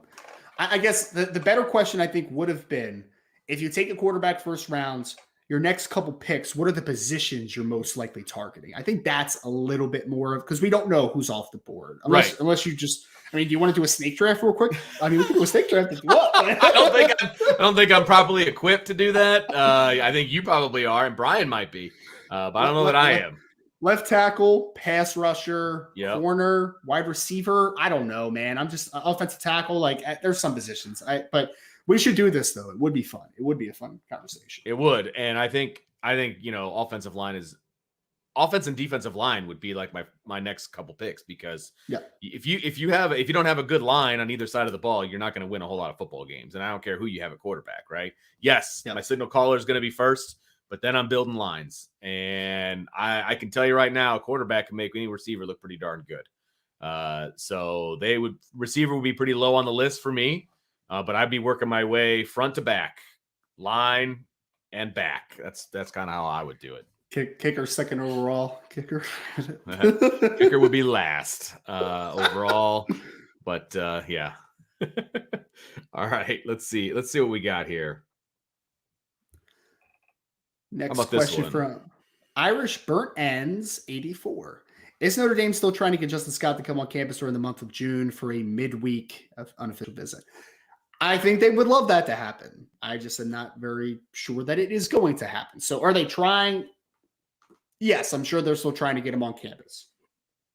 I think more than likely Justin Scott's next visit to Notre Dame is a game day visit during the fall. That's just kind of where it is, which is, again, why am I feeling less optimistic about Justin Scott to Notre Dame? It's because of that. I mean, a kid's an hour and a half away, and his next visit to Notre Dame might not be into the fall. And we're in June right now. Like, that's just kind of our hesitation, obviously. So I hope they can get him on campus. I just not going to hold my breath for a little bit here. Well, I mean, getting him on campus, period, has to be a good thing. I mean, and I feel like, okay, the fall, all right. I mean, that's a heck of a lot closer to signing day than it is right now. And he doesn't appear to me to be in any hurry to be making a commitment. So, hey, if you can get him back on campus, I think that's the goal, right? Yep. Yeah, that's the goal, man. You would love to get him back on campus, and then if it goes into the fall, then game day visit, fine. But, I mean, you definitely want to get him on campus. There's no doubt. Right. Absolutely. No doubt about that. All right. Brandon has a question here. Brandon says, is there any more details you can give on Paul Menke Jr. recruitment publicly yet? Seemed like he wasn't as sold on Notre Dame as the staff hoped he was, and they wanted him to shut it down while he wanted visits. Brandon, I can say this, and there's probably more that I'm going to put on the board about this at boards.irishbreakdown.com, so you should go there. And obviously, Brandon, I know you are, but if other people want some insight into the Paul Menke situation, basically 2 weekends ago, so not this past weekend, the weekend before, Paul Menke visited Notre Dame, and the visit went fantastic. Notre Dame was in a great position, and let's just say, I'll put it like this. Notre Dame was very high on Paul Menke. Paul Menke was very high on Notre Dame. I just think there were some other things that maybe weren't quite as high on Notre Dame as what Paul Menke was. So we'll leave it there for now publicly. But if you want some more in-depth conversation about the Paul Menke situation, boards.irishbreakdown.com. Wow, you're such a tease. I like it. I'm sorry, man. Sorry. No, I'm just want to put somebody's business out there. Yeah. I like it. You're a tease. I appreciate it. All right. Jordan's got a kind of a way back question here. The Wayback Machine. Here we go. My screen just didn't load. There we go. Do you have any idea if Dwayne "The Rock" Johnson was any good at Miami, University of Miami, obviously? Do you think he should have gotten drafted? So Vince, I mean, from what I remember, because I don't actually remember it, but from what I recall as far as like this information was that Dwayne "The Rock" Johnson was the starter. Then Warren Sapp came to campus, and then Dwayne was a backup to Warren Sapp at that point. So I think Dwayne "The Rock" Johnson, who was a defensive tackle at that point, I think he was a good player. I it's from what I've heard. This is like more from like my dad's perspective and stuff. Good player, maybe not quite NFL player. So fair enough. I mean, and wasn't there an injury in there as well? I thought maybe I'm wrong. Maybe I have no idea what I'm talking about, but I thought there was an injury involved. But anyway, all right, sounds good. Yeah. We can work with that. Okay, and here's now he runs the XFL. So yeah, losing money with the XFL, but confident that's going to turn around. So good for him. Yes. From DL, I don't know how to pronounce DLKALL01. Sorry. Have you noticed any changes to the way Notre Dame has been recruiting quarterbacks? Seems the talent level is different than the past decade of recruiting. Differences. I mean, I would say this: every offensive coordinator has their own preferences on quarterbacks. I think it's more about fitting the room, right? So, yes, last 2 years have been very good. You got Kenny Minchie, you got CJ Carr. Can you follow that up now with another dynamic quarterback? I mean, can you get a Deuce Knight in 2025, for instance? Or do you go for maybe a little bit of a different route of more of a steady player that maybe isn't quite that guy, but is more a bridge to another great quarterback in 2026? I wouldn't say that it's more talented. I would just say it's different. Like that. I mean, Vince, like maybe the last stretch of Brian Kelly's that you can look at that for like the Ian Books, Andrew Hendrickses of the world, but definitely more talented than that. But I mean, if you're working even further back, you could say like Dane Quist was pretty dang talented, right, man? Like Deshaun Kaiser was pretty dang talented. Malik Zaire was pretty dang talented. So they always had talented quarterbacks. It's just I think that the tail end of Brian Kelly maybe wasn't the best talent acquisition at quarterback. Agreed. I mean, and you know way more about this than I do, but it felt like the QB recruiting changed when Brian Kelly left. I mean, because I know he kind of had to put his final stamp on certain guys and, you know, things of that nature. And I think Tommy Rees did a good job with, you know, obviously getting CJ Carr in here. That was a Tommy Rees, obviously a recruit, and did a great job getting him in here and sold him on Notre Dame. And, you know, I like where the 25 recruiting is going based on what you guys tell me. And so, and we've actually got a question about that from Archer here in a second, but it's just, yeah, I mean, I think they're taking swings at bigger fish these days. And I think you could really say that about recruiting across the board. I mean, Marcus Freeman's approach is that they're going to swing at these big fish, man. And they're going to, you swing it enough, you're going to land some. And it just felt like they weren't swinging at enough big fish back before in the last decade, let's say. Yes. I mean, you hear like the conversation about like Notre Dame not really pushing for Drew Aller until it was too late type of thing, and not maybe going after the quarterbacks that they should. And like, there's a lot of those conversation pieces. So I think you're completely correct in that. Right. Okay, well, let's follow it up with Archer's question here. It says, when do you think Notre Dame gets their 25 quarterback to commit? And who do you think it will be? I think if I was a betting man, which I'm not always, I would say that it's between two guys right now. I think that for me, I feel best about Deuce Knight, quarterback out of Mississippi, and Blake Hebert, who is a quarterback out of Massachusetts, same high school as Preston Zinter. So they just offered Hebert recently over the last, I think on Sunday was when they offered him, a young man that has been offered by Clemson, pretty much all the Midwestern powers, good football player. Deuce Knight, I still feel like Notre Dame's in a really good spot with Deuce Knight. It's just you have to compete against the Tennessees, the Ole Misses. Like it is going to be a tough pool, but I still think that Notre Dame has put them in a good spot with Deuce. So we'll see that one through, obviously. But I think getting a guy like Hebert as a, I won't call it a backup plan, but has a guy that Notre Dame does like a lot, I think is a good thing. So those are the two guys on the board that I feel best about right now. I don't feel great about George McIntyre and like some of those guys as of right now. Things can change, obviously. I mean, we're talking about kids that just finished up their sophomore year of high school. So things can change very quickly. But I think Knight and Hebert are the two guys I feel best about right now. Cool. When it happens, though, I have no idea, Archer. I mean, last time I talked to Deuce, which was a couple weeks ago now, before I went on my leave, like he was talking about still having a decision made over the next few weeks. So, I mean, I think that one could happen sometime this summer. And Hebert, I think, is a little bit more patient with his process right now. And where's Hebert from again? He's a Massachusetts kid. He went to the same high school as Preston Zinter. Oh, okay. All right. There's another one from the Wayback Machine from Jordan. Said, you could only have one running back return in 1993, Reggie Brooks or Jerome Bettis. Who do you take? I mean, you're going to be in good shape no matter which one you get here. You know, both were obviously good at the next level as well. Bettis is a Hall of Famer. Saying. Yeah. I was personally a fan more of Bettis, just because he was just kind of that unicorn of a running back, just that big lumbering guy who could still run away from guys. He was more fun to watch for me. So as a fan, I think I would pick Jerome Bettis, but you can't go wrong either way.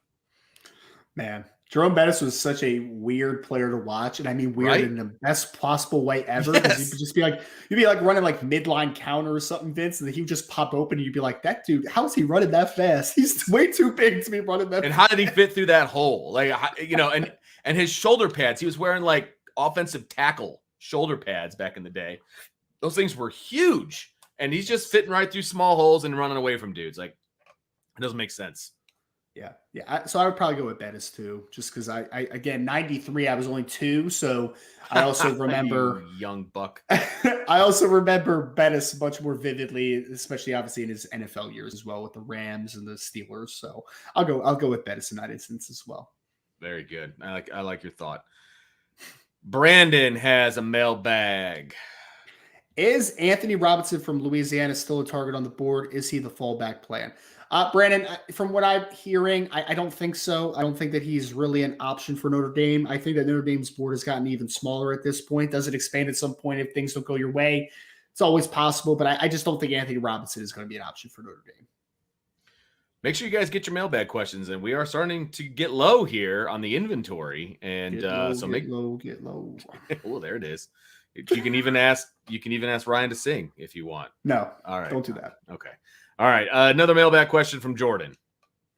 What did you think of Brady Quinn's first 2 years at quarterback? He started both those years too. Yeah.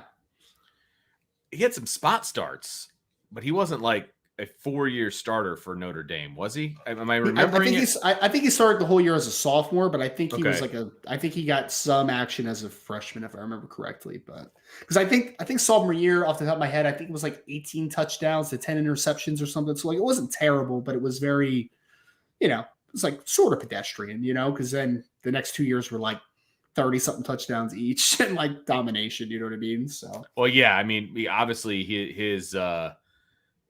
he took off when he started playing for Charlie Weiss. I mean, it was just an offense that was more conducive to him taking off. I mean, it's, I don't know how else to put it. I mean, that's just the way it was, right? And they lost a lot of games in 2003 when, well, let's see here. Well, he did play an awful lot, it appears, in 2003, which would be his freshman year.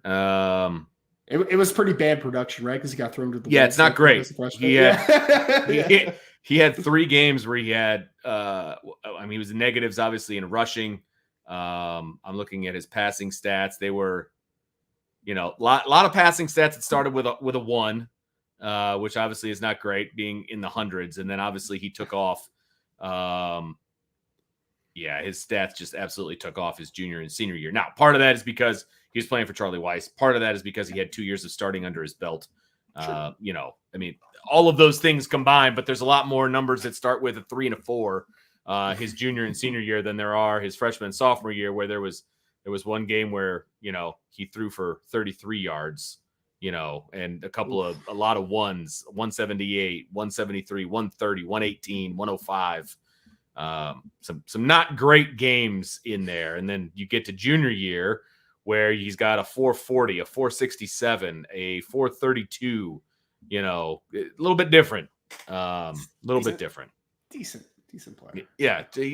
He threw for almost 12,000 yards. So pretty decent career for Brady Quinn. So yeah, I mean, you got to talk about the stuff that he had around him. You have to talk about the head coach. There's a lot of different factors that went into his first 2 years. Obviously Brian could probably speak more intelligently about Brady Quinn's first couple of years at Notre Dame. But as soon as you brought in Charlie Weiss and they were just throwing the ball all over the yard, that obviously changed things.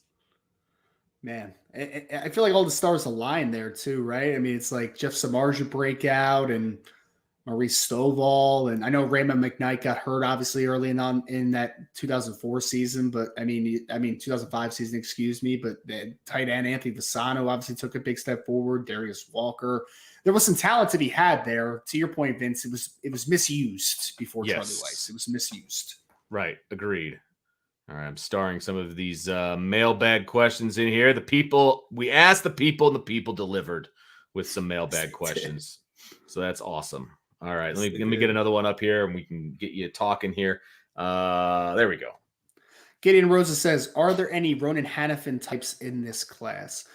Gideon, does this mean, and I know you're in the chat, so like real quick, are you asking guys that have position flexibility that maybe could play offense and defense? Is that what this question is pertaining to? Because I know that was something that we talked about Ronan a lot last year, was like Ronan could play wide receiver, obviously, but Notre Dame like could play safety, could play rover. So I'm interested if that's where this question's coming from, the ability to play multiple positions. I mean, if that's the question, could Carter Nelson play multiple positions? I think so. Yeah, I mean, he could play tight end. He could play wide receiver. I think he could play some defense if you needed him to. He has position flexibility. I also think that Oliver Miles could be a guy that plays a couple different positions, right? Like he's not going to be a quarterback on the college level, but if you told me Oliver Miles ends up being a slot receiver in college level, be like, okay, makes sense. If you told me he was a safety, sure, I could see that happening as well. But I think Carter Nelson is the easiest one just because that kid is just such a unique athlete. Like you just don't see 6'4", 6'5" guys who are 7-foot high jumpers and can run the way that Carter Nelson can run. So that would be my answer. All right. Next question's from Tired of the Negativity. Same. You got a little panda picture. I don't know why that is, but how many are pandas very negative? I don't know. How many spots do you hold open for those committed elsewhere but want to flip to Notre Dame when they go 11-1 in playoff berth? How many spots do you?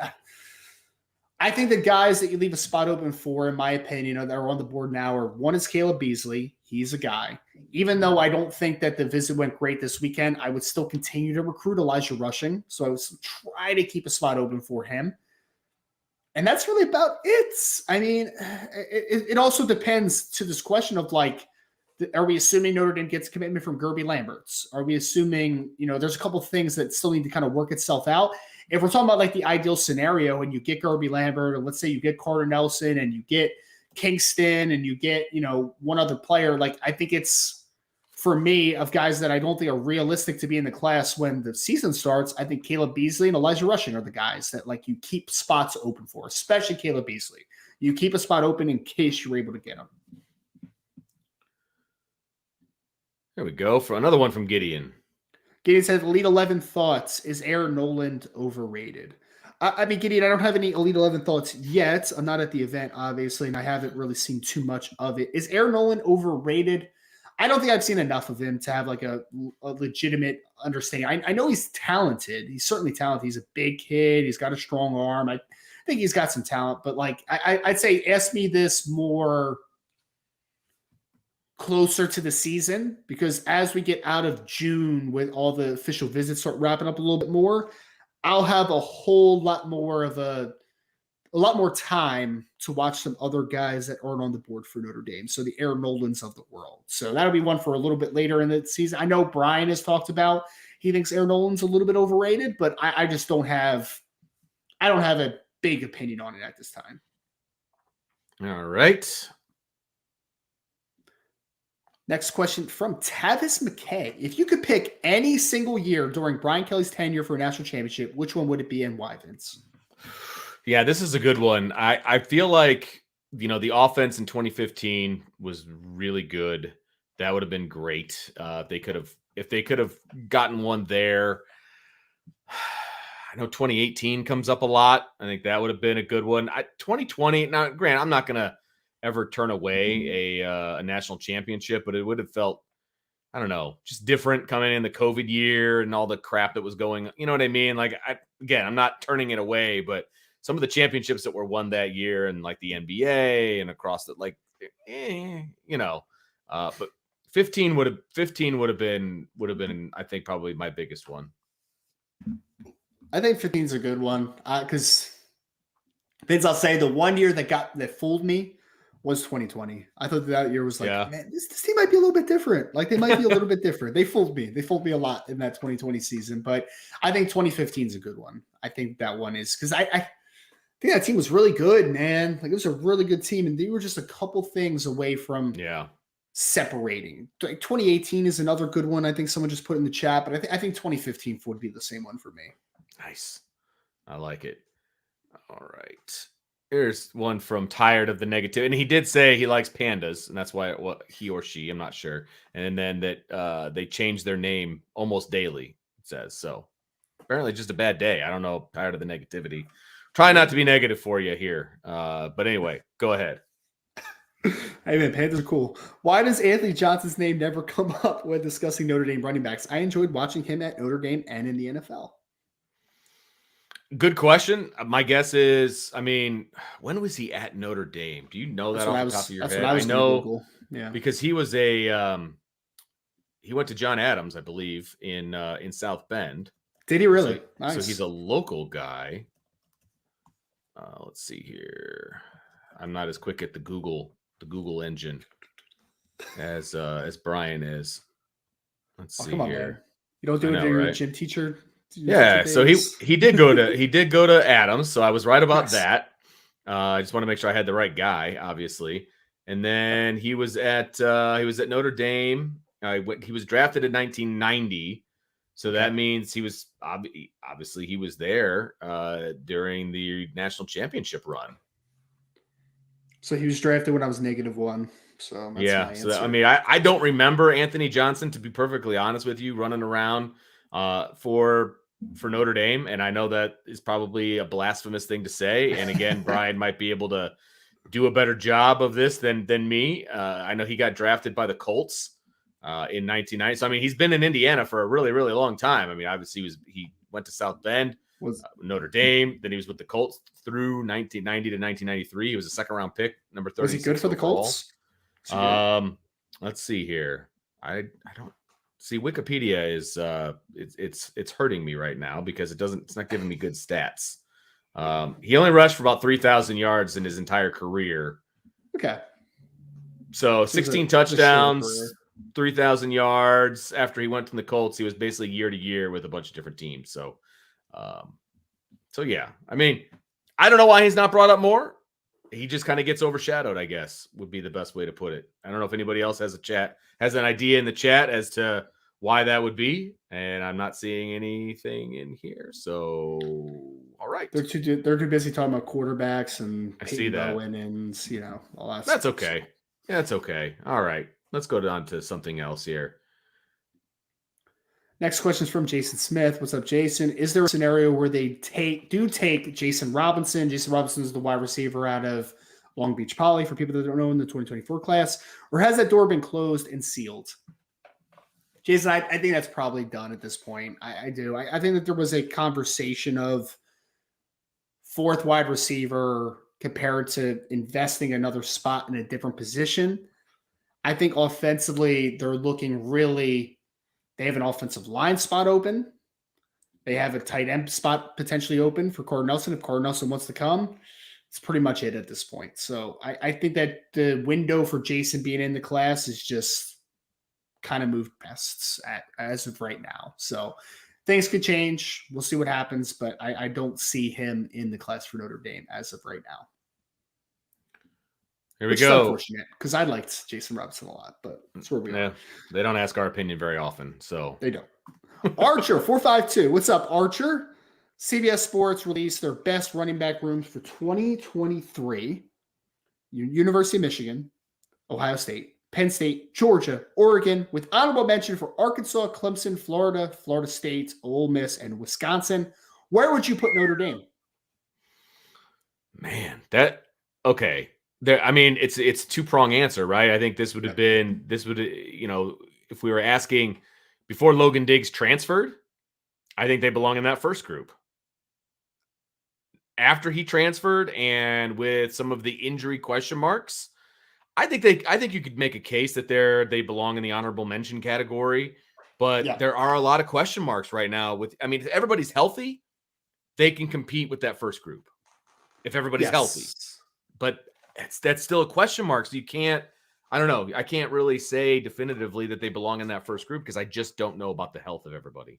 I think they would have been a top 5 group if Logan Diggs was still on the roster, to your point, Vince. I think that I would still argue top 10 as of right now, because I think Audric Estime is drastically underrated and from a national perspective as of now.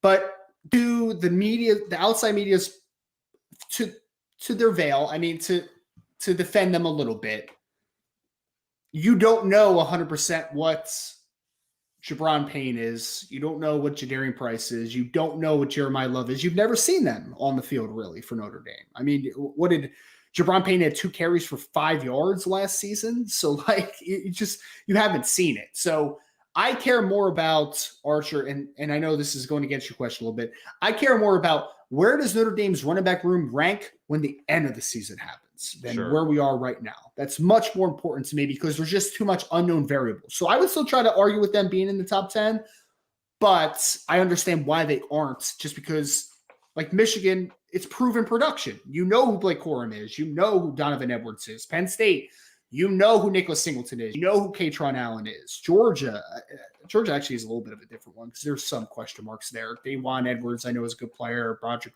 Robinson, but like there's some question marks. Bucky Irving for Oregon, you know who that guy is. Raheem Sanders from Arkansas, you know who he is. Will Shipley for Clemson, you know who he is. Florida State is Trey Benson, you know who they are. Like Ole Miss has Quinshon Judkins. Like there's just more known commodities on that list. Notre Dame doesn't have as much known right now. So I think this season, though, I think Notre Dame will be firmly in that conversation. All right.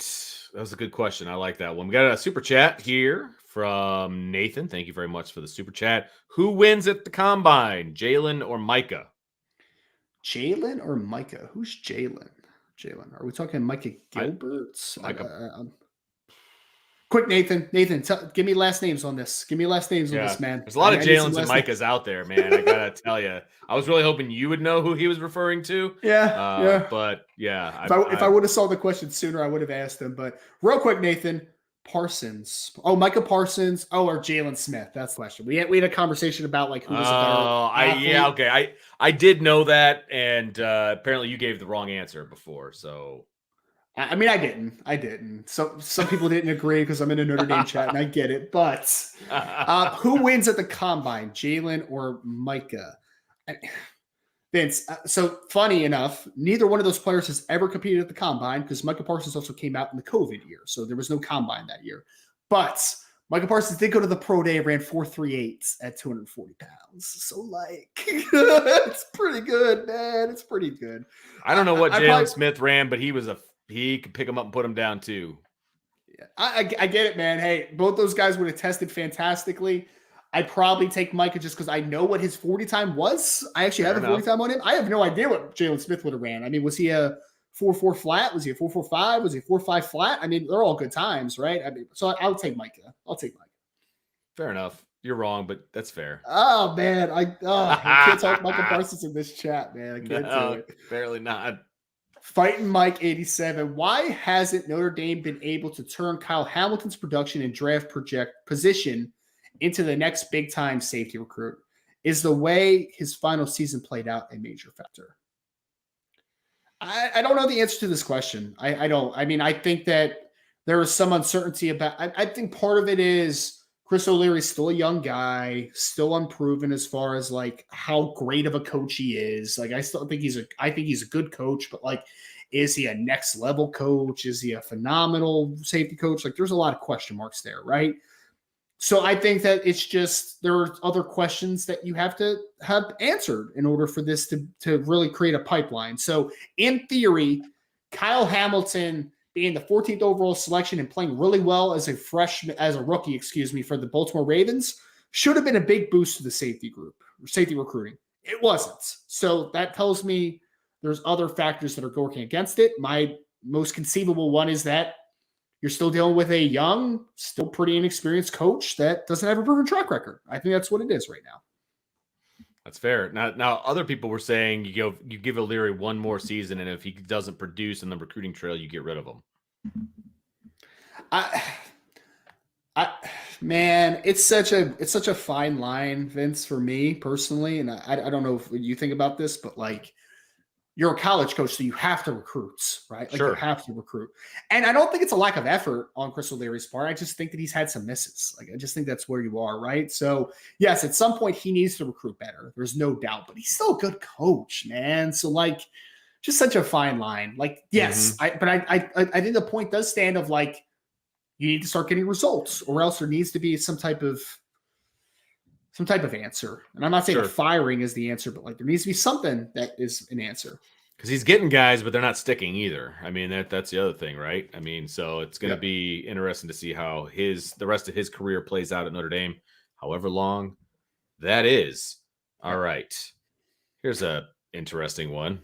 Some of these questions are really funny, man. Number one, ND Fan says, who would you rather have playing safety this year, Peyton Bowen or Xavier Nwankpa? If you're asking me who do I think is a better player in a vacuum, like who's more talented, I would go with Peyton Bowen. And I'll be fully honest about this. Full transparency on this one. And I know people were talking about this in the chat. If Peyton Bowen wanted to come back to Notre Dame, I personally would not take him back. Just me.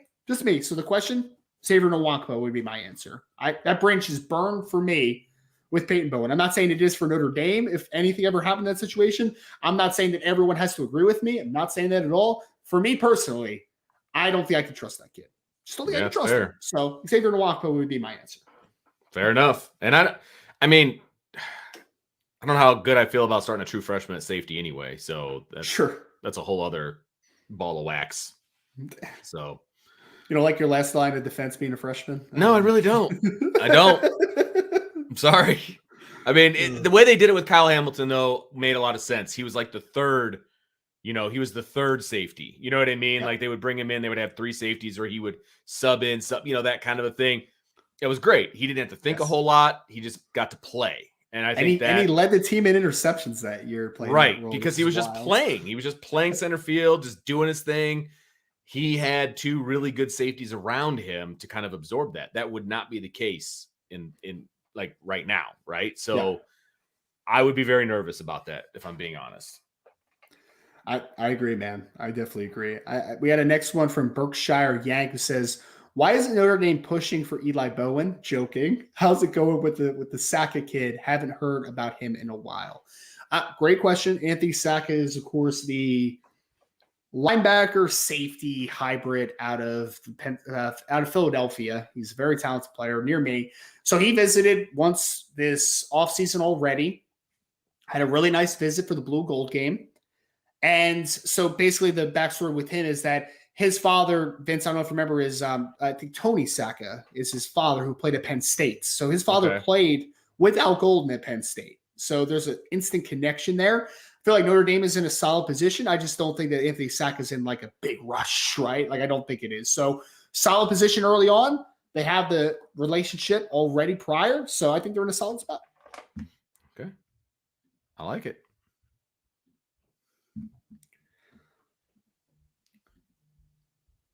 Sorry, I'm getting like multiple scam likely calls at once, which is just pretty hysterical. How many calls are possibly scam likely verified? But yeah.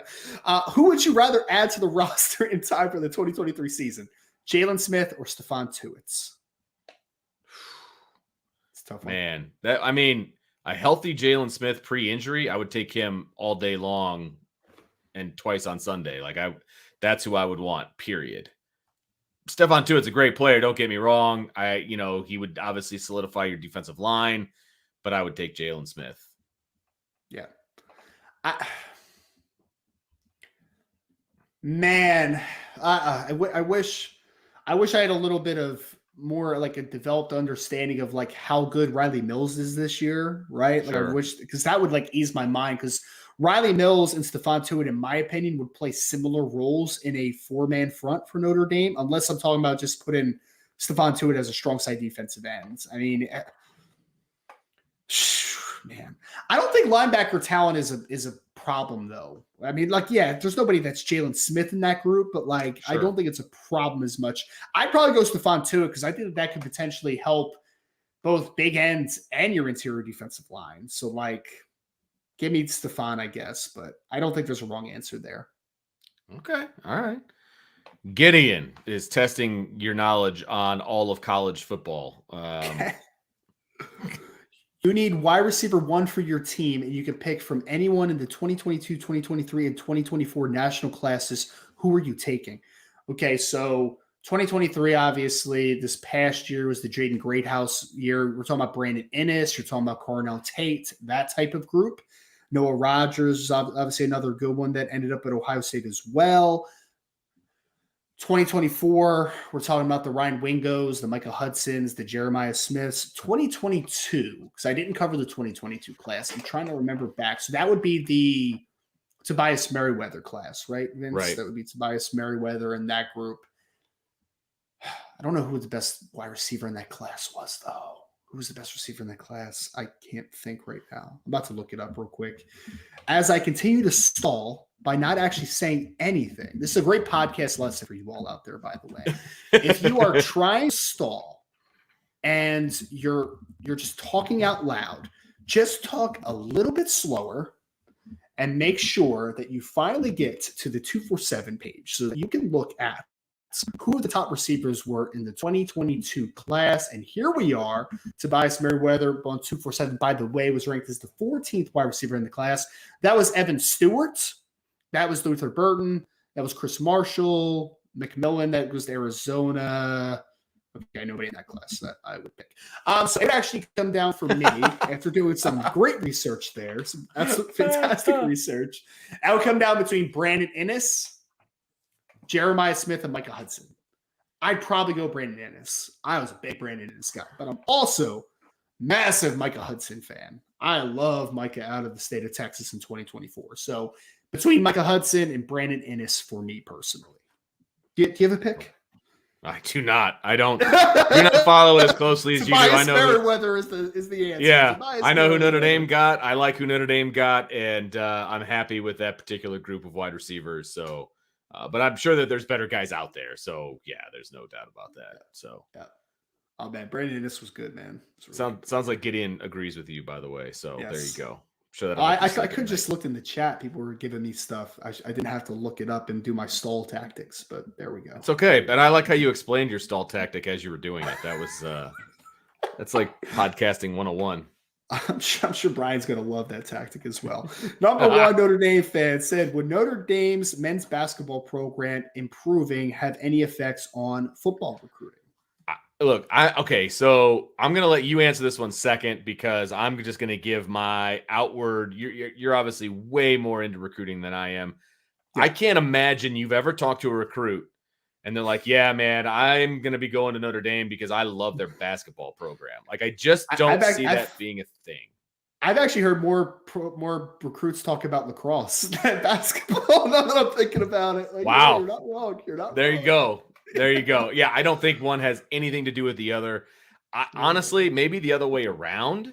Maybe some basketball guys get Notre Dame on their radar because of the football team, and then they start looking at the basketball program. I just don't see that being a thing, personally. Yeah, I don't think it's a huge bump either. But okay. I mean, I guess it makes it more appealing. I don't know. I don't think it bumps that much. But here's the other thing. The men's basketball team, they're not good yet. Right.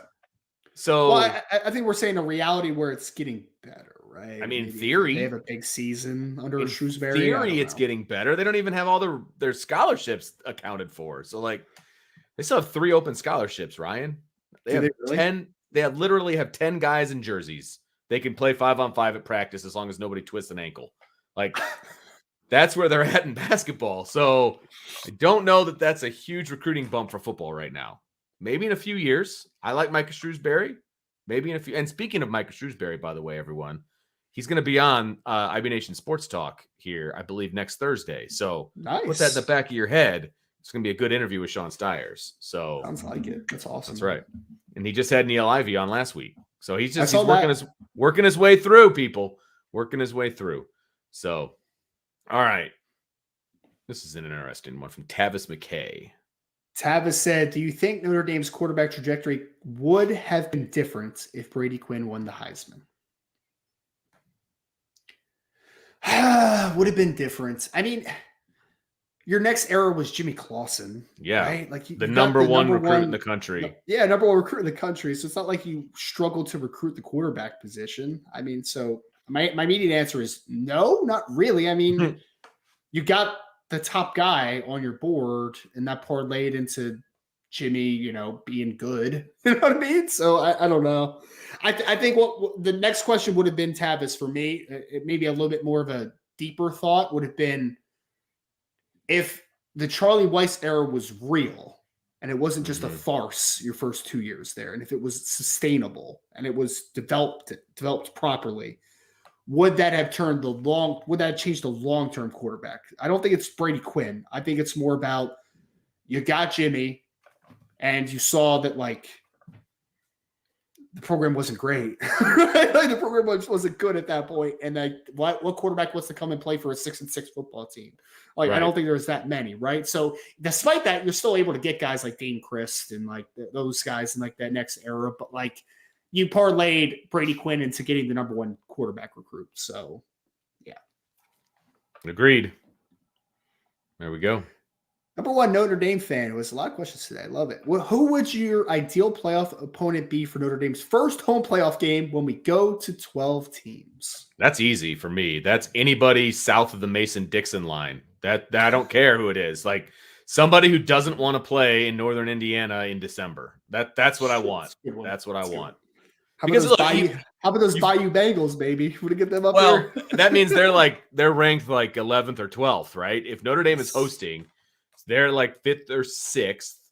Am I right am I doing the math right? So they're 5 through 8, which is where they would have to be ranked to host. And then they would be hosting 9 through 12. So whoever that 9 through 12 team, you're probably talking the potential. So if you're the 5 seed, you're probably talking about a group of 5 team, right? So a Tulane, that kind of a thing. I would just want a Southern team just to see them cower when they come up here. That's all I would want. I just don't think you're going to get a big name opponent in that first round. It's going to be the further on rounds. A rematch with USC or something like that. Come in. Yeah. Be interesting. LSU's a team I want to beat. Michigan's a team I want to beat. If I'm Notre Dame, that's just me. But I think that's a great point, Vince, is to see, if you have home field advantage, what better way to have it than to play a Southern team? Absolutely. I want a Southern team. I want them all to come out with those masks on. You can only see their face, their eyeballs, and they're all covered up, and Notre Dame's out there with no sleeves on. That's what I want. That's what I want. Yeah, all right, a few more here. We got a few more we'll get to before we sign off here. From Jason Rose. Jason said, "Hey guys, what's the deal with 2025 linebacker Noah McHale? The deal is that Notre Dame likes him, and he has been on campus. Was it last month or a month before? I think it was last month. So I think you're trending in a good direction. There's some really talented linebackers in California in 2025. I mean, Noah McHale is obviously a big one. Madden Faramo, who's a guy that just visited Notre Dame as well recently. So Noah McHale is high on the board, and they will continue to recruit him hard, Jason."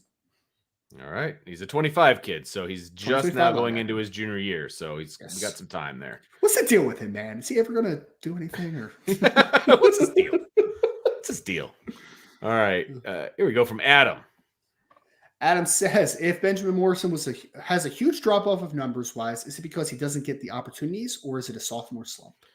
Depends, right? I mean, it depends on what – it could be people are trying to pick on Hart a little bit more. Some people are trying to pick on the safeties people aren't going to direct – the game plan isn't going to be we're going to throw it 20. That is not going to be the game plan, right? Even though that was the game plan last year for a lot of teams because, it's a true freshman. We're going to go at him. 6 interceptions later, probably not a great idea.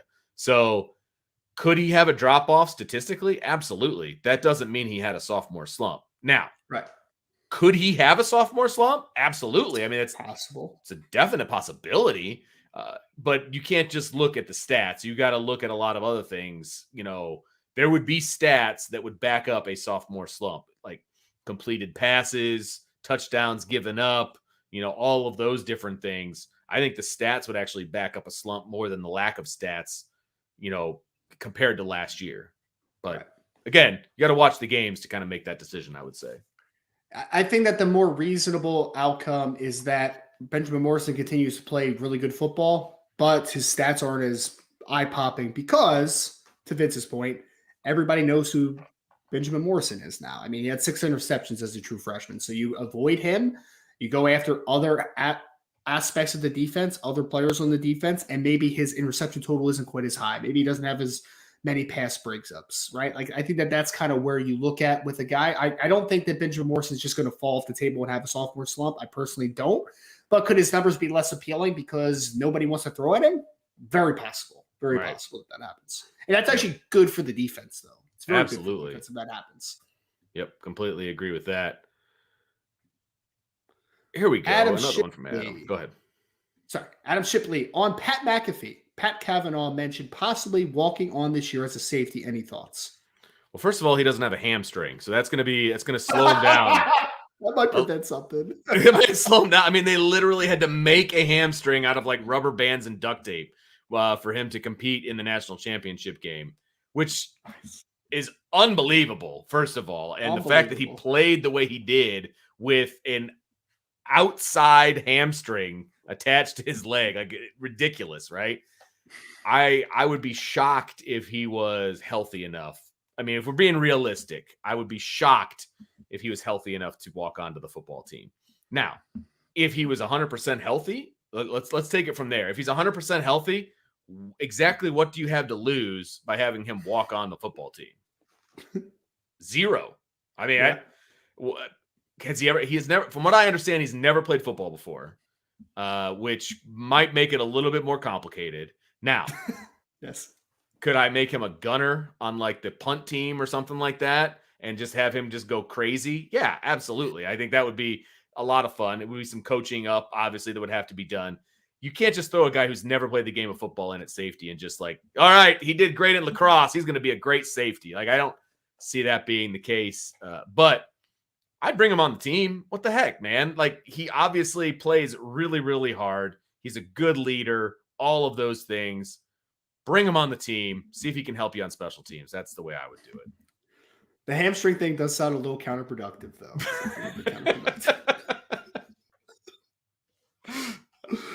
Oh, that's funny, man. That's really funny. Do you think somebody could just walk onto a Division I top 10 football team and just play with safety? no experience? With no experience? Like, that's just not realistic, man. It's not. I mean, if you give him like one role, maybe, like to your point, like if you're just a gunner, if you're just this, if you just blitz from this spot every single snap, then maybe. But yeah, not without prior experience. That'd be really pretty hard. Crazy. That'd be really, and honestly, unfair to him. To be honest, like, you can't put that kind of pressure on him. That's not okay. That's not okay. But again, if he wanted to walk on, I mean, he was being recruited by the Asaph kid, who is a walk-on at Notre Dame. Yep. He doesn't play either on the football team. Sam? Yeah, Sam he doesn't. He doesn't play either. So I mean, they could walk on and hang out together, I suppose. But like, it's just not realistic, is all. So whatever. Yeah. All right. To your point, so anyway, it's a low risk thing for a guy that is a walk on. So yes, and honestly, it's also a high risk thing for the kid. Like, what if he accidentally gets hurt in practice, and now all of a sudden his lacrosse career is jeopardized? I mean, he's at least got one more year at Notre Dame for lacrosse. So I don't know that. I don't know. I just it's a lot of risk with not a lot of reward attached to it, I think. But you know, it's a cool very story. Talented lacrosse player. So yes, he is. Just keep playing lacrosse. There's no doubt. He's a very talented lacrosse player. Those brothers are crazy, man. I don't even pay attention to it, but I saw them at the end of the season. I'm like, oh man, those guys are good, man. Yes, very good. Absolutely. All right. Well, Ryan, I think that's going to do it for this edition of the Irish Breakdown Podcast mailbag.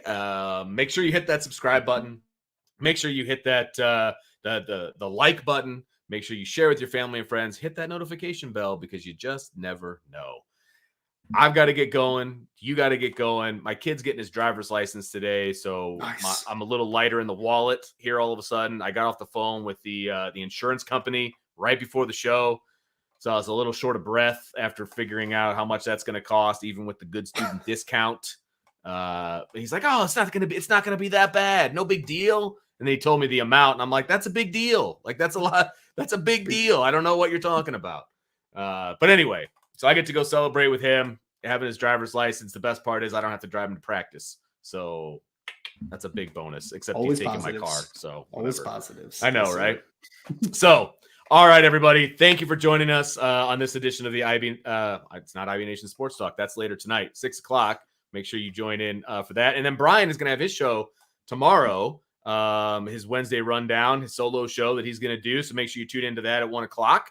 And then IB Nation Sports Talk at 6 tonight. I think he's got a guest. I'm not 100% sure. You'll have to tune in to find out. So for Ryan, I'm Vince, and we'll talk to you next time on the Irish Breakdown Podcast.